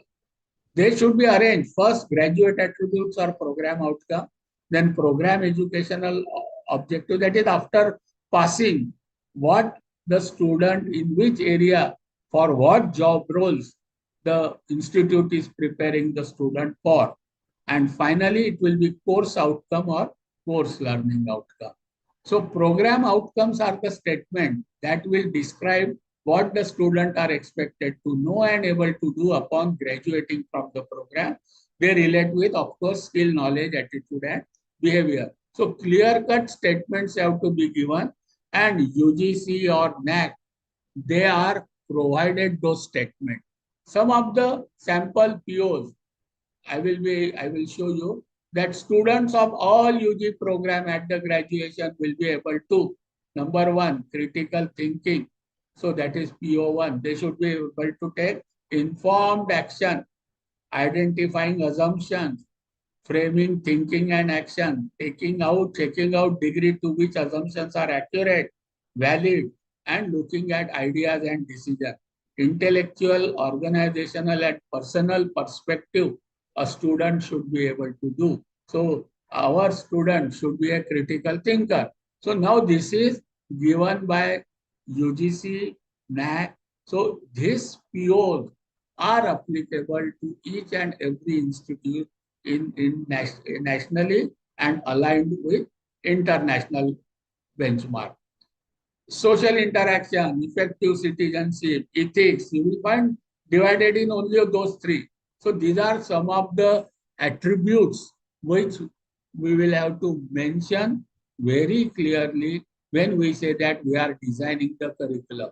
Now PSO or POLA are the statement that describe what the students are expected to know or able to do in a specialized area of discipline upon graduation from the program. See, mandate as per NEP to us, we should be able to prepare students for their future job roles. So for what job roles we are preparing our student, that has to be very specifically stated. So these statements will be specific to a particular program. So they will be beyond program outcomes. So we have to mention, suppose I am preparing a student for chemistry, I will write, I am preparing my student to work in research in chemistry or in pharmaceutical industry or for chemical process industry. So what for you are preparing the student, those two to four specific outcomes have to be described. Essentially, when we say that we are implementing NEP based curriculum. Finally, for each course, जसं आता first सेमिस्टरला 5 course असतील, second semester ज्याला आपण papers म्हणायचो पूर्वी, त्याला आता course म्हणतात. सपोज फर्स्ट सेमिस्टरला 5-6 कोर्सेस आहेत, सेकंड सेमिस्टरला 5-6 कोर्सेस आहेत. या अशा प्रत्येक कोर्स सुरू व्हायच्या आधी आपल्याला what the student will be able to do, understand, हे क्लिअरली 5-6 स्टेटमेंट मध्ये लिहायचं आहे. त्याला प्रत्येक कोर्सला कोर्स आउटकम म्हणायचं आणि ते कोर्स आउटकम अचीव झाले की नाही या दृष्टीने अचीव करायचं. आता इथे लक्षात घ्यावं लागेल, जर तो 4.5 लेवलचा असेल तर ब्लूम्सच्या लोअर टर्मिनॉलॉजी, ऑफकोर्स मेमराईज असं तर म्हणताच येणार नाही. After learning my course, student will be able to memorize Newton's law. That is not accepted. Memory is lowest form. But at least it should begin with verb like able to understand, able to apply, able to solve, able to compare. अशा सारखे verbs वापरूनच आपल्याला प्रत्येक कोर्सचे CO बनवावे लागतील. आणि suppose 6 units असतील तर साधारण 6 सीओ बनवावे.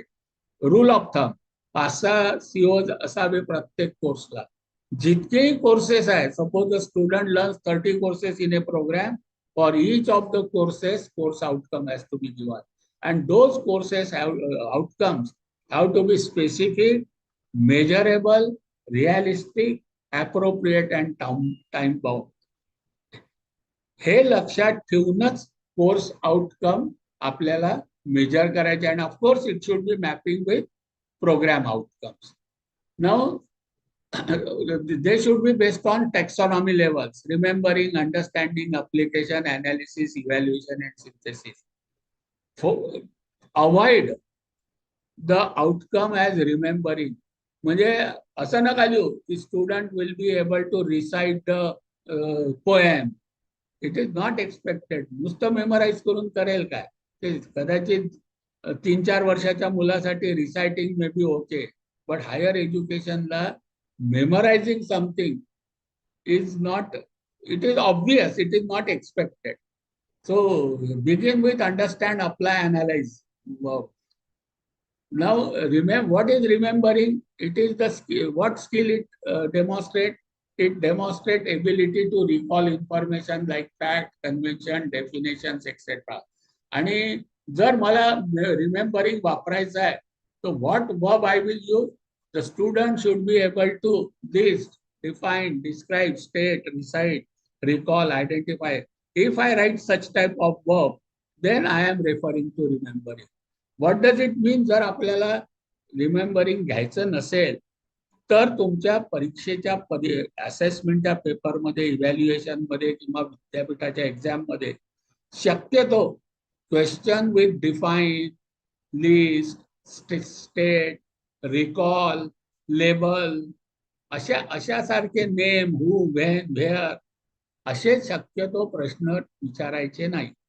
If our question paper shows the questions with these verbs, define and when and where, later on when audit will take place, when accreditation will come, when auditing will come, when accountability will come, that time people will say you are operating at lowest level. So if a question of, you can say, equivalency may come. So please understand each, you can say, level, what is expected skill and what verb should be used and should not be used. Now second is understanding.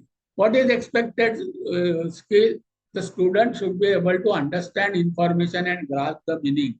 The student should be able to translate knowledge into new context, interpret facts, compare, contrast. So what type of words should be used here? Paraphrase, restate, associate, contrast, summarize, differentiate, interpret. So our CO will be, after studying, the student will be able to differentiate whatever you want, interpret, discuss. So this type of work should be used in framing course as well as in assessing and examination. Third one level is application. What is expected? The skill expected is student should be able to use information, method, concept, law in new situation. They should be able to solve problem using the required skill. They should be able to demonstrate correct use of method or procedure. So for that, what type of verbs are expected to be used? Calculate, predict, apply, solve, illustrate, demonstrate, determine, experiment, examine, modify. If we are able using this verb in course framing or in assessment examination, then it will be accepted that okay, you are taking up to level of application in as per Bloom's taxonomy, and that is expected in undergraduate. So our papers, question assessment paper, should have such questions starting with such type of verb: determine, model, experiment, examine, modify, predict, some apply, solve. Such type of verb should be used in our thing. Next level is analysis. So it is breaking down of complex problem into parts. Now suppose I am talking about level 5.5. So analytical and critical, you can say attributes are expected. So what verb should we use? Classify, outline, break down, categorize, analyze, illustrate, infer, select. So those type of verbs. So my CO will be, after learning this course, student will be able to classify, infer, select. So such type of, similarly for this is again higher level, judging, evaluation, skill demonstrated, and what type of verb, that also we know now. Now highest is creating. So here expected is student should be able to create something new by combination of ideas from different sources to form completely a new or whole, something new. So it is the attribute of synthesis or creating. So here, design, develop, create, formulate, organize, such type of verb should be used. So my course outcome will be, after learning this subject, student will be able to design, will be able to develop, will be able to formulate something. And generally it is assessed through projects. Generally, this attribute of creation is not assessed through fixed hour examination, but it is assessed through mini project, major project, that type of thing. So depending upon what level we are there, we have to use the proper work when you plan the curriculum or design the course. So I will take one example now finally, and then we will stop for interaction. First thing, it should come, what is the name of program, UG program. Now that will be either of type A, B or C. Please understand it very clearly. There is lot of confusion. Say I talk about BSc program, say whether I am having BSc in chemistry or BA in history or BCom in accountancy. If I am having that type of program, then it is known as monodiscipline program. So it will be based on it will be BSc in chemistry only. It will be BA in history only, BA in political science only. It will be BCom in accountancy only. So if we are designing that type of curriculum, write clearly. Second is multidisciplinary, which state of Maharashtra and our university has adopted. That is BSc in science with chemistry as one of the subjects. So there will be initially 3 subjects, then there will be 2 subjects as major, and then another as minor. So BSc major in chemistry and minor is something. So that is multidisciplinary. Or there can be program like interdisciplinary, say chemotronics, physiotronics, or you can say mechatronics. So where 2 branches are mixed. So first and foremost, be specific what type of program you are designing. Is it monodiscipline? Is it multidiscipline? Or is it interdiscipline? Now, in our case, mostly it is multidisciplinary program. So it will be something like Bachelor of Science with major one subject and minor another. Bachelor of Arts, major one subject, minor another. Bachelor of Commerce, major something, minor something. That type of program is multidisciplinary. Now, once we have identified type of program, then state the program outcomes or graduate attributes. Now, program outcomes or graduate attributes are 12-13 given by UGC or NEP. Those are for general for every graduate. They are aligned with international standard. Now, those program outcomes, first, you can say their domain we cannot change. Suppose they say that critical thinker. So we cannot change. We have to write our PO with reference to critical thinker only. So it is very easy. There are 12 outcomes they are already given. We have to convert for our program. But we have to keep those keywords as it is. Then state PSO or PLO with our specific. Then write for given course that is paper, what we call our subject. Then unit-wise course content, and finally list of textbook, reference book, MOOC, SWAYAM, relevant study material, references. So this is how it is to be done. Say for example, I want to design curriculum for BSc chemistry. So as soon as when I say BSc chemistry, it means it is a monodiscipline program. I am not writing BSc major chemistry, minor physics.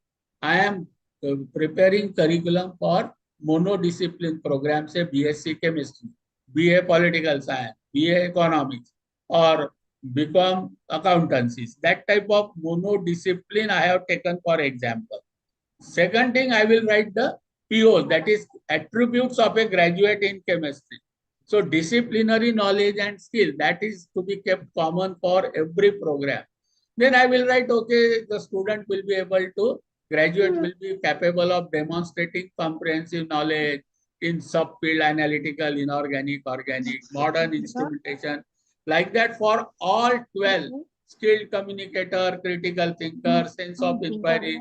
Now these things, critical thinker and problem solver will be common for every program. So first line, ability to employ critical thinking and efficient problem solving skills, that will be there for every program. But for chemistry, now I am writing it in 4 basic areas of chemistry: analytical, inorganic, organic, physical. So like that, all POs, sense of inquiry, leadership, lifelong learning, those will remain same. And for specific program, only small modification will be there. Now, second will be program learning outcome.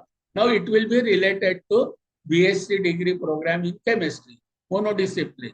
So, here I will write where my students I am expecting they will be working after graduating. Now, today my student is in first year, but after 4 years, 5 years, where my student is likely to go. So, he is likely to go in the academic field, और it's सब different सब field, analytical, inorganic, organic, MSc कर रहा होगा, PhD कर रहा होगा, teacher बन गया होगा. So I have to prepare for that. और student may go into profession such as pharmaceutical, chemical industry, teaching, research, environmental monitoring, quality control, consumer good industry, food product. So I have to mention I am preparing for which type of field. So for chemistry, a student may go into this different field. I am preparing for it. Then specialization area. Now, my student, I may go for, student may go for analytical, inorganic, organic, physical, then life sciences, material sciences, environment sciences. So 3, 4 related to work and job roles, what type of knowledge, skill and behavior is expected. According to that, my course will be there. Say my student I am preparing for chemical techniques relevant to academia, industry, generic skill, global competencies, knowledge skill, to undertake first studies in the field of chemistry, further studies, doctorate. So these are my PSO and PLO. So once I have mentioned 5, 6 PSO, PLO, first 12, 14 POs, then PSO, PLO, specific field, then I will come to what type of courses to map with PSO and PO. What courses I should give for 3 broad domains of knowledge, skill and behavior related to now POs and PLO. So I will say, for example, I am writing a course for inorganic chemistry.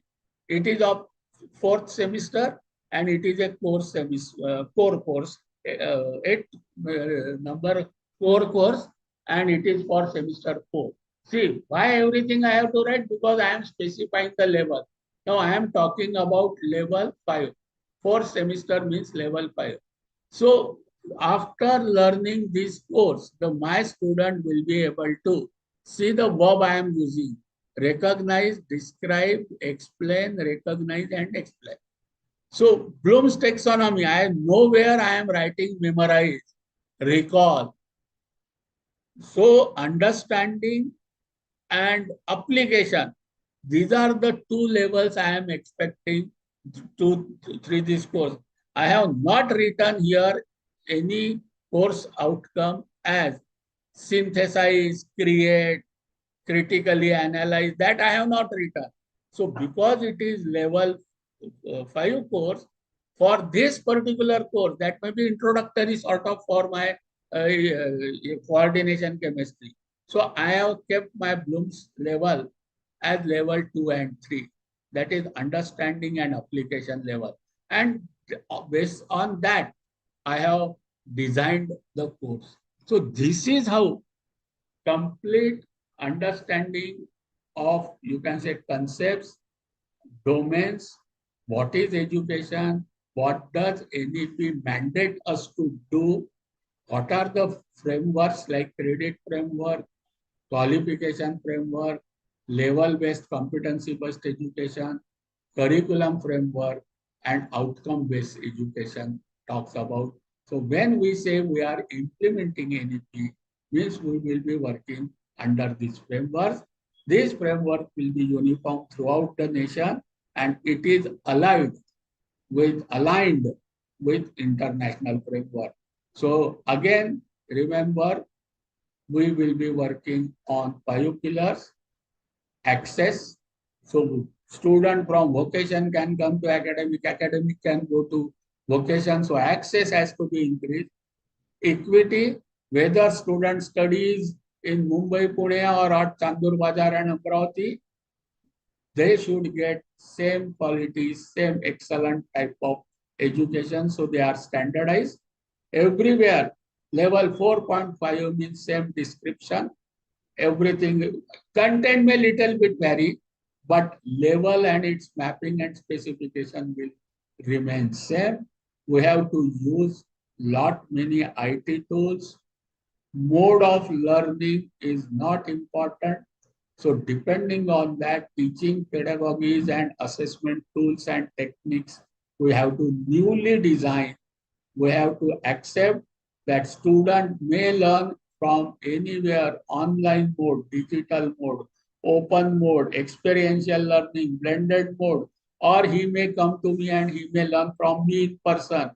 So mode of learning is not important, but attainment of those or achievement of those specifications given in 5 areas, components like professional knowledge, professional skills, core skills, behavior, those are more important. So our teaching pedagogies, assessment methods and tools will now change, and we have to adopt ourselves with this expectation.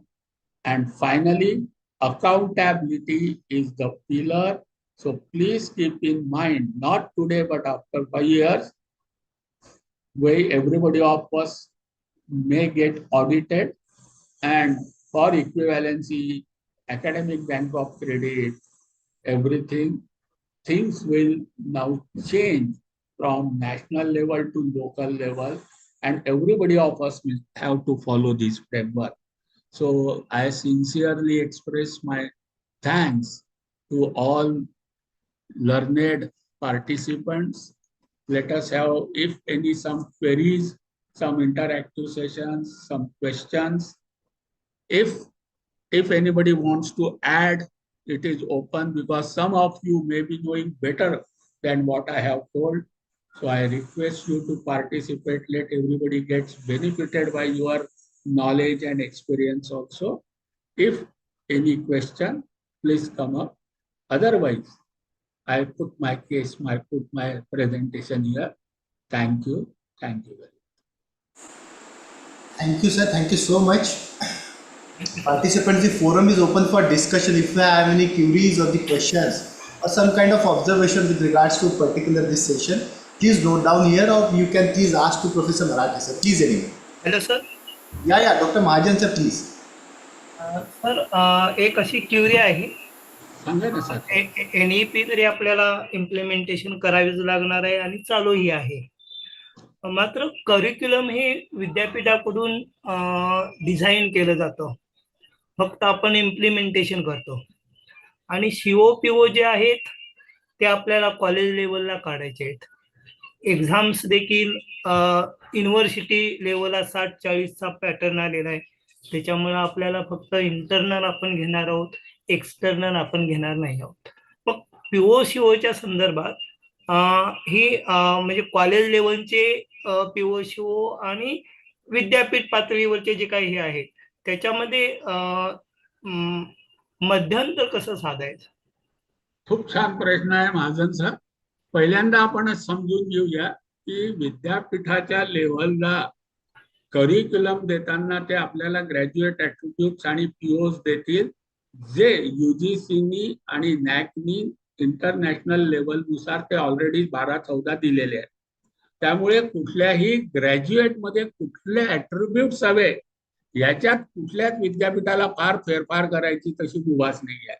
फक्त little bit ते modify करू शकतात आपापल्या लेवलला, पण त्यातलं spirit कोणालाच बदलता येत नाही. ना आपल्या इन्स्टिट्यूटला बदलतायत ना विद्यापीठाला बदलतायत. ते नॅक आणि स्टॅच्युटरी बॉडीजने आपल्याला ऍट्रिब्यूट्स, कुठलाही ग्रॅज्युएट म्हटलं तर त्याच्यात काय गोष्टी पाहिजे त्या दिल्याच आहेत. त्यामुळे त्याच्याबद्दल फार आपल्याला चिंता करायची गरज नाही. ते विद्यापीठाला द्यावंच लागेल, आणि नसेल तर तुम्ही नॅक किंवा युजीसी कडनं घ्या, आपल्याला त्याच्यातच घ्यावे लागते.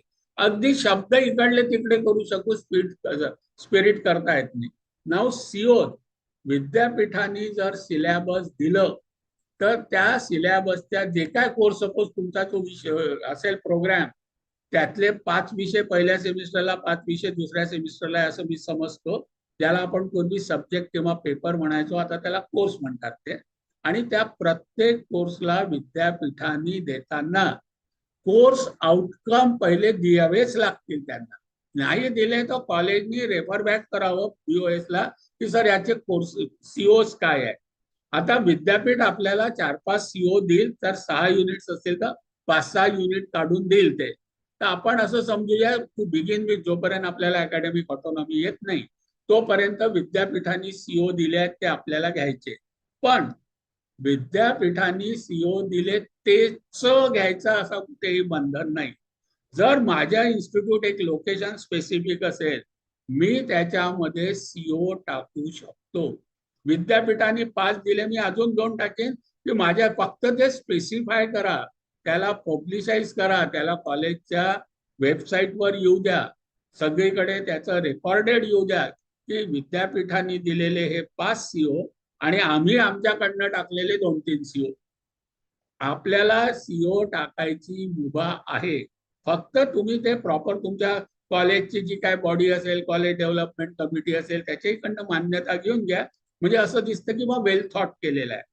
नाव सीओ टाकताना तुमचा तो फर्स्ट इयरच्या विषयासाठीचा टाकताय की सेकंड इयरच्या टाकताय की थर्ड इयरच्या टाकताय, ते लेवल डोळ्यासमोर ठेवा जेव्हा तुम्ही सीओ टाकाल.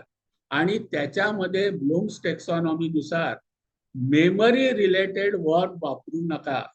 किमान अंडरस्टँड अप्लिकेशन रिलेटेड वापरा जर तो फर्स्ट इयरचा असेल, सेकंड इयरचा. फायनल इयरला अनालिटिकल किंवा तुम्हाला काही नवीन अपेक्षित असेल की student should be able to evaluate, जज, अशासारखं तुम्हाला अपेक्षित असेल, तसा वर्ब प्रॉपर यूज करा. सीओ टाकताना वर्ब अतिशय केअरफुली टाकायचा, कारण शेवटी मॅपिंग त्या वर्बवर होतं. सगळा खेळ त्या वर्बवर आहे, आपण काय टाकलाय. नाव आय कन्सिडर की तुम्ही प्रॉपर वर्ब टाकून विद्यापीठाने दिलेले 5 आणि तुमचे 2 असे 5-7 तुम्ही सीओ टाकले. आता जेव्हा विद्यापीठ जरी 60% परीक्षा घेते, तरी असेसमेंट आणि इव्हॅल्युएशन हे 40% आपण करतोय.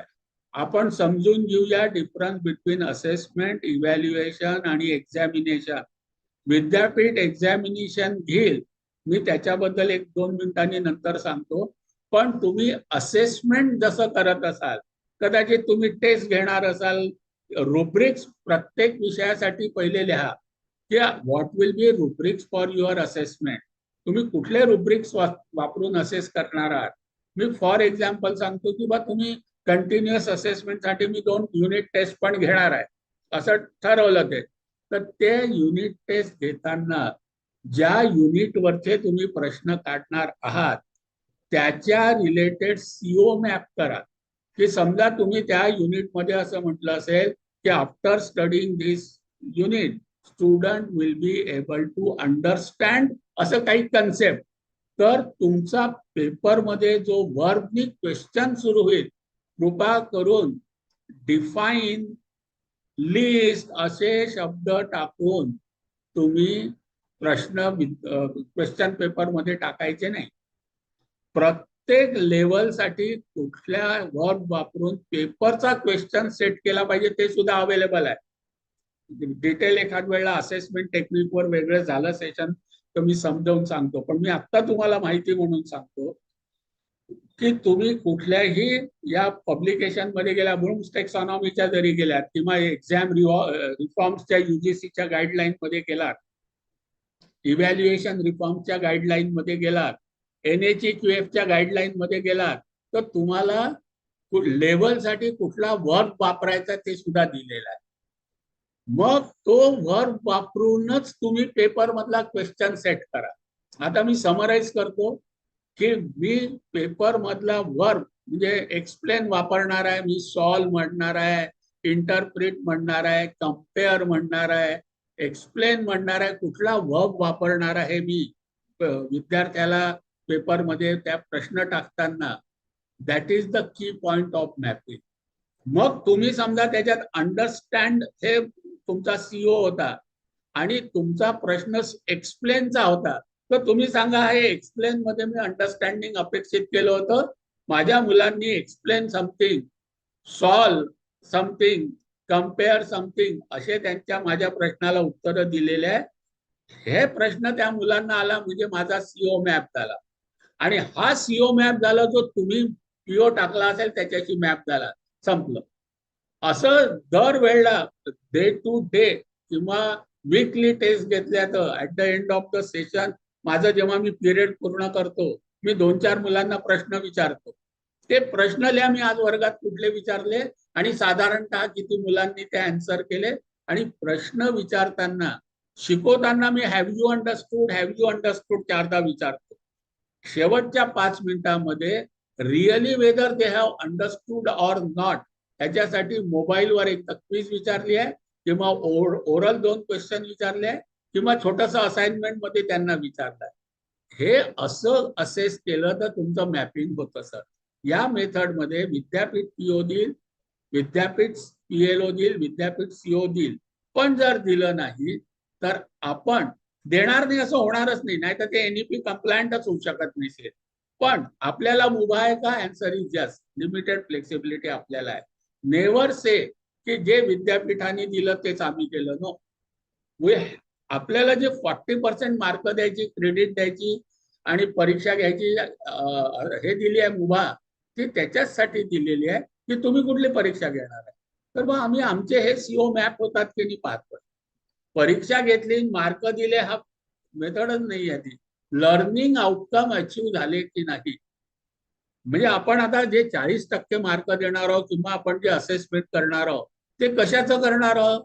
आपण करणार आहोत, आम्ही वेल डिफाईन्ड आउटकम दिले आहे की हा विषय शिकल्याने तुम्ही काय अपेक्षा करताय, what are your learning outcome, आणि ते लर्निंग आउटकम आले की नाही हे पाहायसाठी आम्ही असेस करतोय.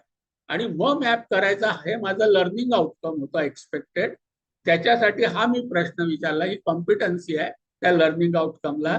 हे परफॉर्मन्स इंडिकेटर्स आहेत माझे. 3 कॉलम मध्ये करा सर.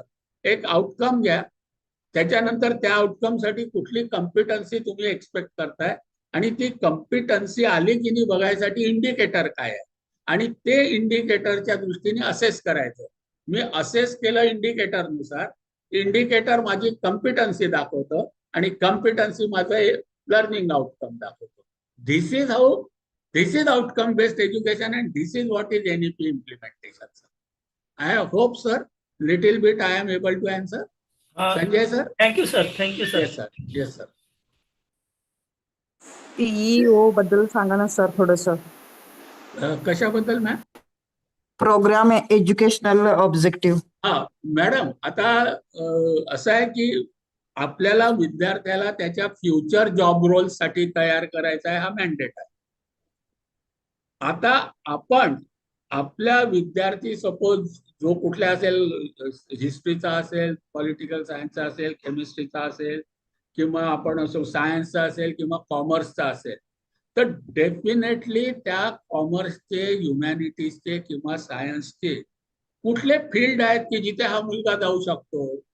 पहिले तो आपला अंडर ग्रॅज्युएटचा मुलगा पोस्ट ग्रॅज्युएटला जाऊ शकतो, तो पुढे रिसर्चला जाऊ शकतो, तो पुढे टीचिंगला जाऊ शकतो किंवा तो प्रोफेसरला जाऊ शकतो.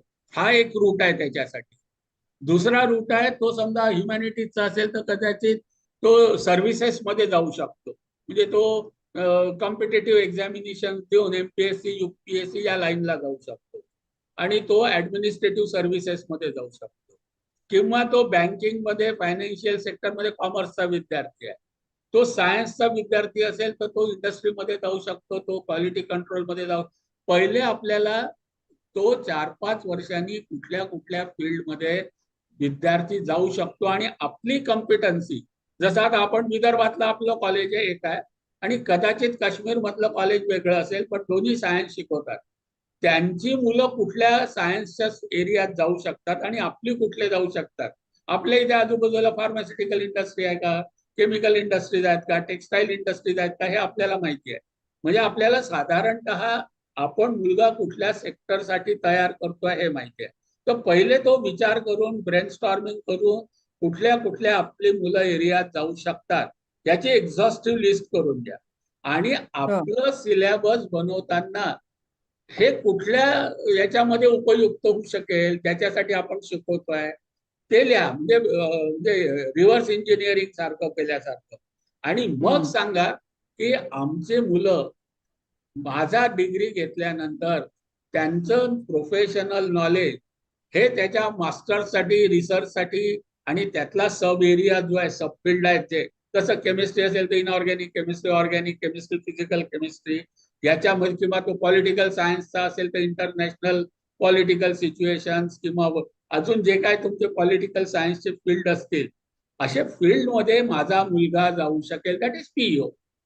मग त्याला स्किल्स कुठले देताय तुम्ही, हा नॉलेज झाले. मग स्किल्स कुठले देताय, त्याचं स्किल कुठल्या एरियासाठी तुम्ही डिफाईन करताय.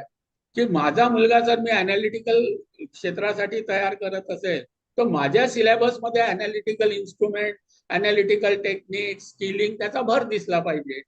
म्हणून मग मी ते लिहिन की माझा मुलगा या टाईपच्या स्किल त्याला लागेल, त्याच्यासाठी मी स्किलिंग करणार आहे.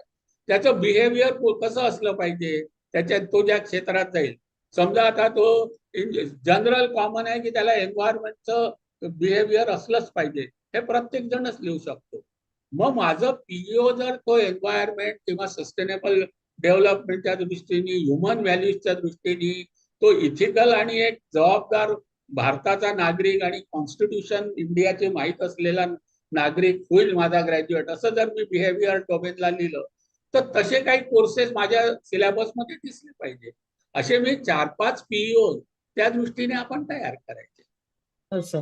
म्हणजे याच्यासोबत ऍड ऑन कोर्सेस आपण घेऊ शकतो. जी मग गॅप जे दिसेल त्याच्यासाठी ऍड ऑन घेतले. मग ते ऍड ऑन का घेतले, की बा आमचा हा PEO होता, हा आमच्या सिलेबस मध्ये नव्हता, आम्ही हे ऍड ऑन कोर्सेस घेऊन त्याला त्याच्यासाठी प्रिपेअर केले. म्हणजे आपल्या सिलेबसला थ्रू ऍड ऑन तसं आपल्याला ठेवावं लागेल. Yes ma'am. Yes. Okay sir, thank you.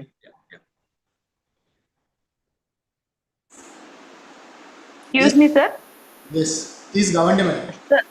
हा सर, मला एक क्वेश्चन होता. सर खूप छान सेशन झालं सर तुमचं, खूप इन्फॉर्मेटिव्ह सेशन. फक्त मला एक प्रश्न पडतो सर, हे जे NEP इम्प्लिमेंट करतील तर मग जे पॉलिटेक्निक कॉलेजेस आहेत, डिप्लोमा फार्मसी कॉलेजेस आहेत, मग यांच्या बाबतीत कसं ते होणार किंवा काय होणार, याच्याशी रिलेटेड काय? मी तुम्हाला गंमत सांगतो. 10वी 12वी न झालेला मुलगा पॉलिटेक्निकला जाऊ शकणार. हे सगळं लेवल बेस मध्ये. आणि हे जे मी क्वालिफिकेशन फ्रेमवर्क सांगितले ना, तर त्यांनी काय केलंय, NVET national vocational education qualification framework, नंतर नॅशनल त्याला मॅप केलं नॅशनल स्किल क्वालिफिकेशन फ्रेमवर्क. म्हणजे 8वी झालेला, त्याच्या 8वी पर्यंत प्रत्येकाला शिकावंच लागेल 14 वर्षापर्यंत. कारण तो भारतामध्ये राईट टू एज्युकेशन मध्ये 14 वर्षापर्यंत प्रत्येक मुलांनी शाळा, कॉलेजमध्ये म्हणजे स्कूलमध्ये जाऊन शिकलं पाहिजे. तो बेसिक प्रिमिस आहे. 14 वर्षानंतर म्हणजे 8वी नंतर एखादा मुलगा ITI ला गेला आणि ITI त्यांनी 8वी नंतरचं 2 वर्ष केलं आणि 1 वर्ष त्यांनी अनुभव घेतला, he will be treated as equivalent to 10 level 3.5 आणि बरोबर. then he will be able to get admission in polytechnic. आता बरोबर. पॉलिटेक्निक मध्ये त्यांनी 3 वर्ष केले म्हणजे that is equivalent to first year of higher education. म्हणजे मग त्यांनी तो सेकंड इयरला सेम 3 ला तो ऍडमिट होणार. डायरेक्ट सेकंड इयरला येईल म्हणजे तो लेवल 4.5 म्हणजे 3 वर्षीय डिप्लोमाचं शेवटचं वर्ष आणि हायर एज्युकेशनचं पहिलं वर्ष हे दोन्ही सेम लेवलला आहे 4.5 ला. मग तो तिथनं बरोबर. डायरेक्ट सेकंड इयरला येऊ शकेल. म्हणजे तो ऍज इफ हा 12वी झाला आणि एक पहिलं वर्ष झालं हायर एज्युकेशनचं झालं. म्हणजे आता मी बरोबर. ITIच्या मुलाचा मी तुम्हाला ग्राफ सांगतो. त्यांनी 8वी शिकला, ITI केलं, 2 वर्ष त्यांनी हे केलं, कॉम्पिटन्सी मिळवली, एक नॅशनल हा टेस्टिंग एजन्सीची परीक्षा दिली. त्या नॅशनल टेस्टिंग एजन्सीने त्याला सांगितलं की यू आर इक्विव्हॅलंट टू नाऊ 3.5. तर तो बरोबर. पॉलिटेक्निकच्या पहिल्या वर्षाला आणि जर त्याला त्याच्याही वरची लेवल सांगितली तर तो पॉलिटेक्निकच्या दुसऱ्या वर्षाला जाईल. तो 2 वर्षात डिप्लोमा करून त्याला लेवल दिल्या जाईल 4.5. तो डिग्रीच्या सेकंड इयरला येईल आणि मग लेवल 4.5 आपल्या 5.5 6.5 करत असा जाईल. म्हणजे तर हे हा झाला सगळं पॉलिटेक्निक. इंटिग्रेशन केलं मॅडम त्यांनी सगळीकडे. बरोबर आहे सर. पण फार्मसीचं कसं होतं सर? सेम सेम 12वी बेसिसवरच डिप्लोमाला ऍडमिशन होते सर. नाही नाही नाही 10वी आता गेलं बेसिसवर ते. फार्मसीला नो ऍडमिशन नो नो नाहीये. नो एखाद्या विद्यार्थ्यांनी 10वी नंतर 11वी 12वी केलंच नाही पण त्यांनी फार्मसीच्या दुकानात म्हणा फार्मसीच्या इंडस्ट्रीमध्ये कुठला तरी स्किल कोर्सचा सेक्टर फार्मसी सेक्टर स्किल काउन्सिलचे जे कोर्सेस आहे त्या सेक्टर स्किल काउन्सिलच्या दृष्टीने कॉम्पिटन्सी मिळवली फार्मसीतली आणि तो आता 10वीत झालेला 11वी 12वी केलंच नाहीये त्यांनी. पण त्यांनी ते नॅशनल टेस्टिंग एजन्सीनी परीक्षा घेऊन त्याला सांगितलं अच्छा. की तू ती लेवल 3.5 अचीव केलेली आहे फार्मसी बर. विषयात. तर त्याला हा काही ब्रिज कोर्सेस द्यावे लागतील त्या पॉलिटेक्निकला. पॉलिटेक्निक म्हणेल बा हे तुला येतं पण हे कोर्सेस येत नाही तुला अजून जे आम्ही अदरवाईज 12वीत अपेक्षित करतो. मॅथ्स आम्ही अपेक्षित करतो तू शिकला नाही तर हे तू ब्रिज कोर्स म्हणून मॅथ्स कर. पण एखादा कोर्स बर. त्याला करायची गरजही नाही कारण ते त्यांनी ऑलरेडी सेक्टर स्किल मध्ये आणि अनुभवातून फार्मसी इंडस्ट्रीमध्ये शिकलेला आहे. तर पूर्ण तेच मला या आहे येता येईल मॅडम हा त्याला जाता येईल. हो कारण 12वी मध्ये 12वी बेसिसवरच डिग्री फार्मसी पण आहे आणि 12वी बेसिसवरच डिप्लोमा फार्मसी पण आहे. मग तो मॅडम विद्यार्थी डिप्लोमा का घेणार असं माझा नाही विचार आहे की नाही first year madam second year मध्ये आता हे 12वी 10+2 निघून जाणार आहे. आता इट विल बी 8+4. आता स्कूल एज्युकेशन 5+3+3+4 मध्ये जाईल. म्हणजे बरोबर. +4 म्हणजे 9वी 10वी 11वी 12वी टुगेदर 12वी. असं. त्यामुळे तो +4चा मुलगा येईल. बरोबर. बर. Thank you sir. Thank you so Yes, yes, yes. Yes, anyone else?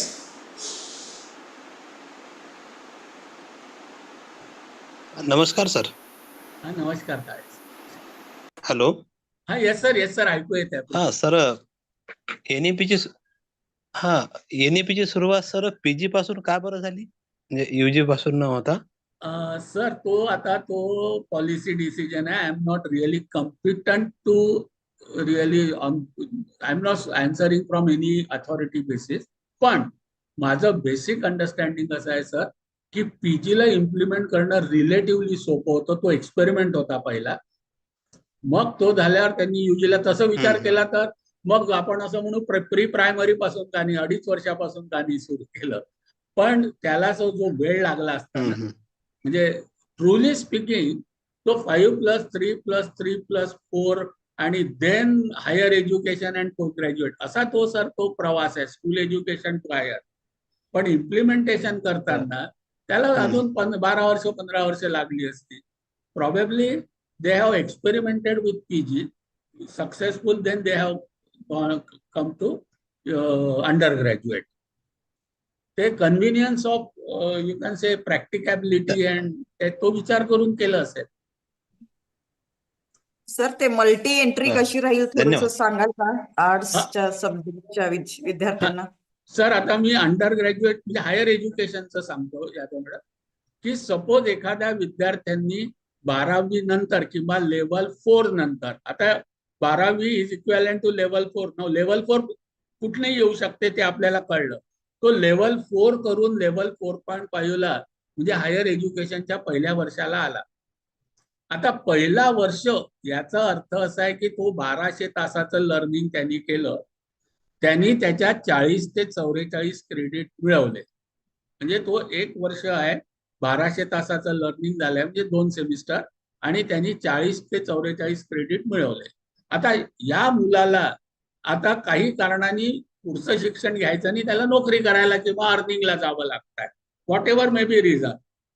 त्यांनी जर कॉलेज सोडायचं ठरवलं पहिल्या वर्षानंतर, ज्याच्याजवळ 40 क्रेडिट आहे आणि 1200चं लर्निंग अवर झालेलं आहे, त्याला 4 क्रेडिटची इंटर्नशिप किंवा स्किल कोर्स ज्याच्यात त्याला सर्टिफिकेट हवा आहे ते घेतलं म्हणजे +44+4 किंवा 40+4 इंटर्नशिप और स्किल कोर्स ते केलं की बाहेर जाताना त्याच्या हाती सर्टिफिकेट राहील आणि तो सर्टिफिकेट घेऊन बाजारात जाईल मार्केटला. काय त्याला कमाई, काय जे रिझन असेल त्यांनी सोडलं. दुसरा मुलगा राहील की तो सोडत नाही आहे, टीसी घेत नाही आहे, दुसऱ्या वर्षाला येत. जो दुसऱ्या वर्षाला येईल त्याला सर्टिफिकेट मिळणार नाही. प्रत्येक पहिलं वर्ष झालं त्याला सर्टिफिकेट मिळेल का? Answer is no. Certificate is given only on exit. आता तो बाहेर गेला 1-2 वर्ष, त्याला 6 वर्षाची मुदत दिलेली आहे की त्यांनी 2-3 वर्ष म्हणा आपण गेला, मग पुन्हा त्याला शिकायचं आहे. आता मधल्या काळात कोर्स बदलला असेल तर त्याला कदाचित एंट्रन्स वगैरे द्यावे लागतील, काही ब्रिज कोर्स करावे लागतील, अजून ते मेकॅनिझम यायचं आहे. पण त्याला पुन्हा यायचं आहे एज्युकेशनला. त्याच्याजवळ सर्टिफिकेट आहे 4.5 लेवल पूर्ण झाल्याचं. तो जिथे कुठे नोकरी करतो, जिथे कुठे गेला असेल, तो तिथल्या एज्युकेशन इन्स्टिट्यूटमध्ये ऍडमिशन घेईल फॉर लेवल 5, म्हणजे ज्याला आपण डिप्लोमा म्हणतो, ज्याला आपण दुसरं वर्ष म्हणतो. पुन्हा तो दुसरं वर्ष 1200 तास शिकेल, आणखीन 40-44 क्रेडिट मिळवेल, आणि त्यांनी ठरवलं नाही आता मला पुन्हा निघून जावं लागतंय, आता पुन्हा मला काही whatever reason, then that student will be given diploma. मग त्याची बदली अजून कुठे तिसऱ्या ठिकाणी झाली, 2 वर्षांनी पुन्हा शिकायचा आहे, तो कुठल्याही त्या क्रेडिटच्या आधारावर त्याला तिसऱ्या इन्स्टिट्यूटमध्ये, तिसऱ्या स्टेटमध्ये ऍडमिशन लेवल 5.5 ला, म्हणजे ज्याला आपण 3 वर्षीय डिग्री अभ्यासक्रमातलं तिसरं वर्ष, त्याला ऍडमिशन मिळेल. मग पुन्हा तिथे तो 40-44 म्हणजे आता त्याच्याजवळ झाले 120 क्रेडिट, आणि जसजसे त्याचे क्रेडिट हे अकॅडमिक बँक ऑफ क्रेडिट मध्ये जमा होतील. त्यांनी सर्टिफिकेट घेतलं तर क्रेडिट संपले, बँकेतले पैसे संपले, घेतलं नाही तर ते क्रेडिट जमा राहील. असं करत करत प्रत्येक वर्ष 1200 तासाचं लर्निंग आणि प्रत्येक लेवलला 40 क्रेडिटचं म्हणजे अर्निंग करावं लागेल, त्याचे जे काय व्हर्टिकल्स आहेत त्यामध्ये. आणि असं करत करत तो आत ये बाहेर जा, आत ये बाहेर जा करत certificate, diploma, degree, post graduate करत करत शिकू शकतो. अशी ती मुभा, अशी ती flexibility multi entry multi exit मधनं मुलांना मिळते. त्यात तो त्याचं कॉलेज बदलू शकतो, त्याचं युनिव्हर्सिटी बदलू शकतो, फक्त त्याची डिसिप्लिन सेकंड इयर नंतर बदलता येणार नाही त्याला. सर असे तो किती वर्ष करू शकतो? 7 वर्ष, 7 वर्षाचं दिलेलं आहे त्याला मल्टी एंट्री मल्टी एक्झिटला सध्या, विदिन 7 सर इयर्स. नमस्कार. सर एक प्रश्न होता की कॉलेज त्यांना अलाउ करेल का? आता समजा एक यवतमाळचं कॉलेज आहे आणि तो आता मुंबईला गेला, तर मुंबईचं कुठलंही कॉलेज अलाउ करेल का त्याला? मग आता त्या एक वर्षात जो ज्या कॉलेजमध्ये आहे तिथे त्याला किमान 50% कोर कोर्सेस करावेच लागतील. त्याला ज्या कॉलेजमधनं डिग्री किंवा टीसी हवी आहे तिथे त्या वर्षातले त्याला कोर कोर्सेस तिथेच करावे लागतील. पण जर त्यांनी एक्झिट करायचं ठरवलं वर्षाच्या शेवटी तर त्याला जाऊ द्यावं लागेल, त्याला थांबवता येणार नाही.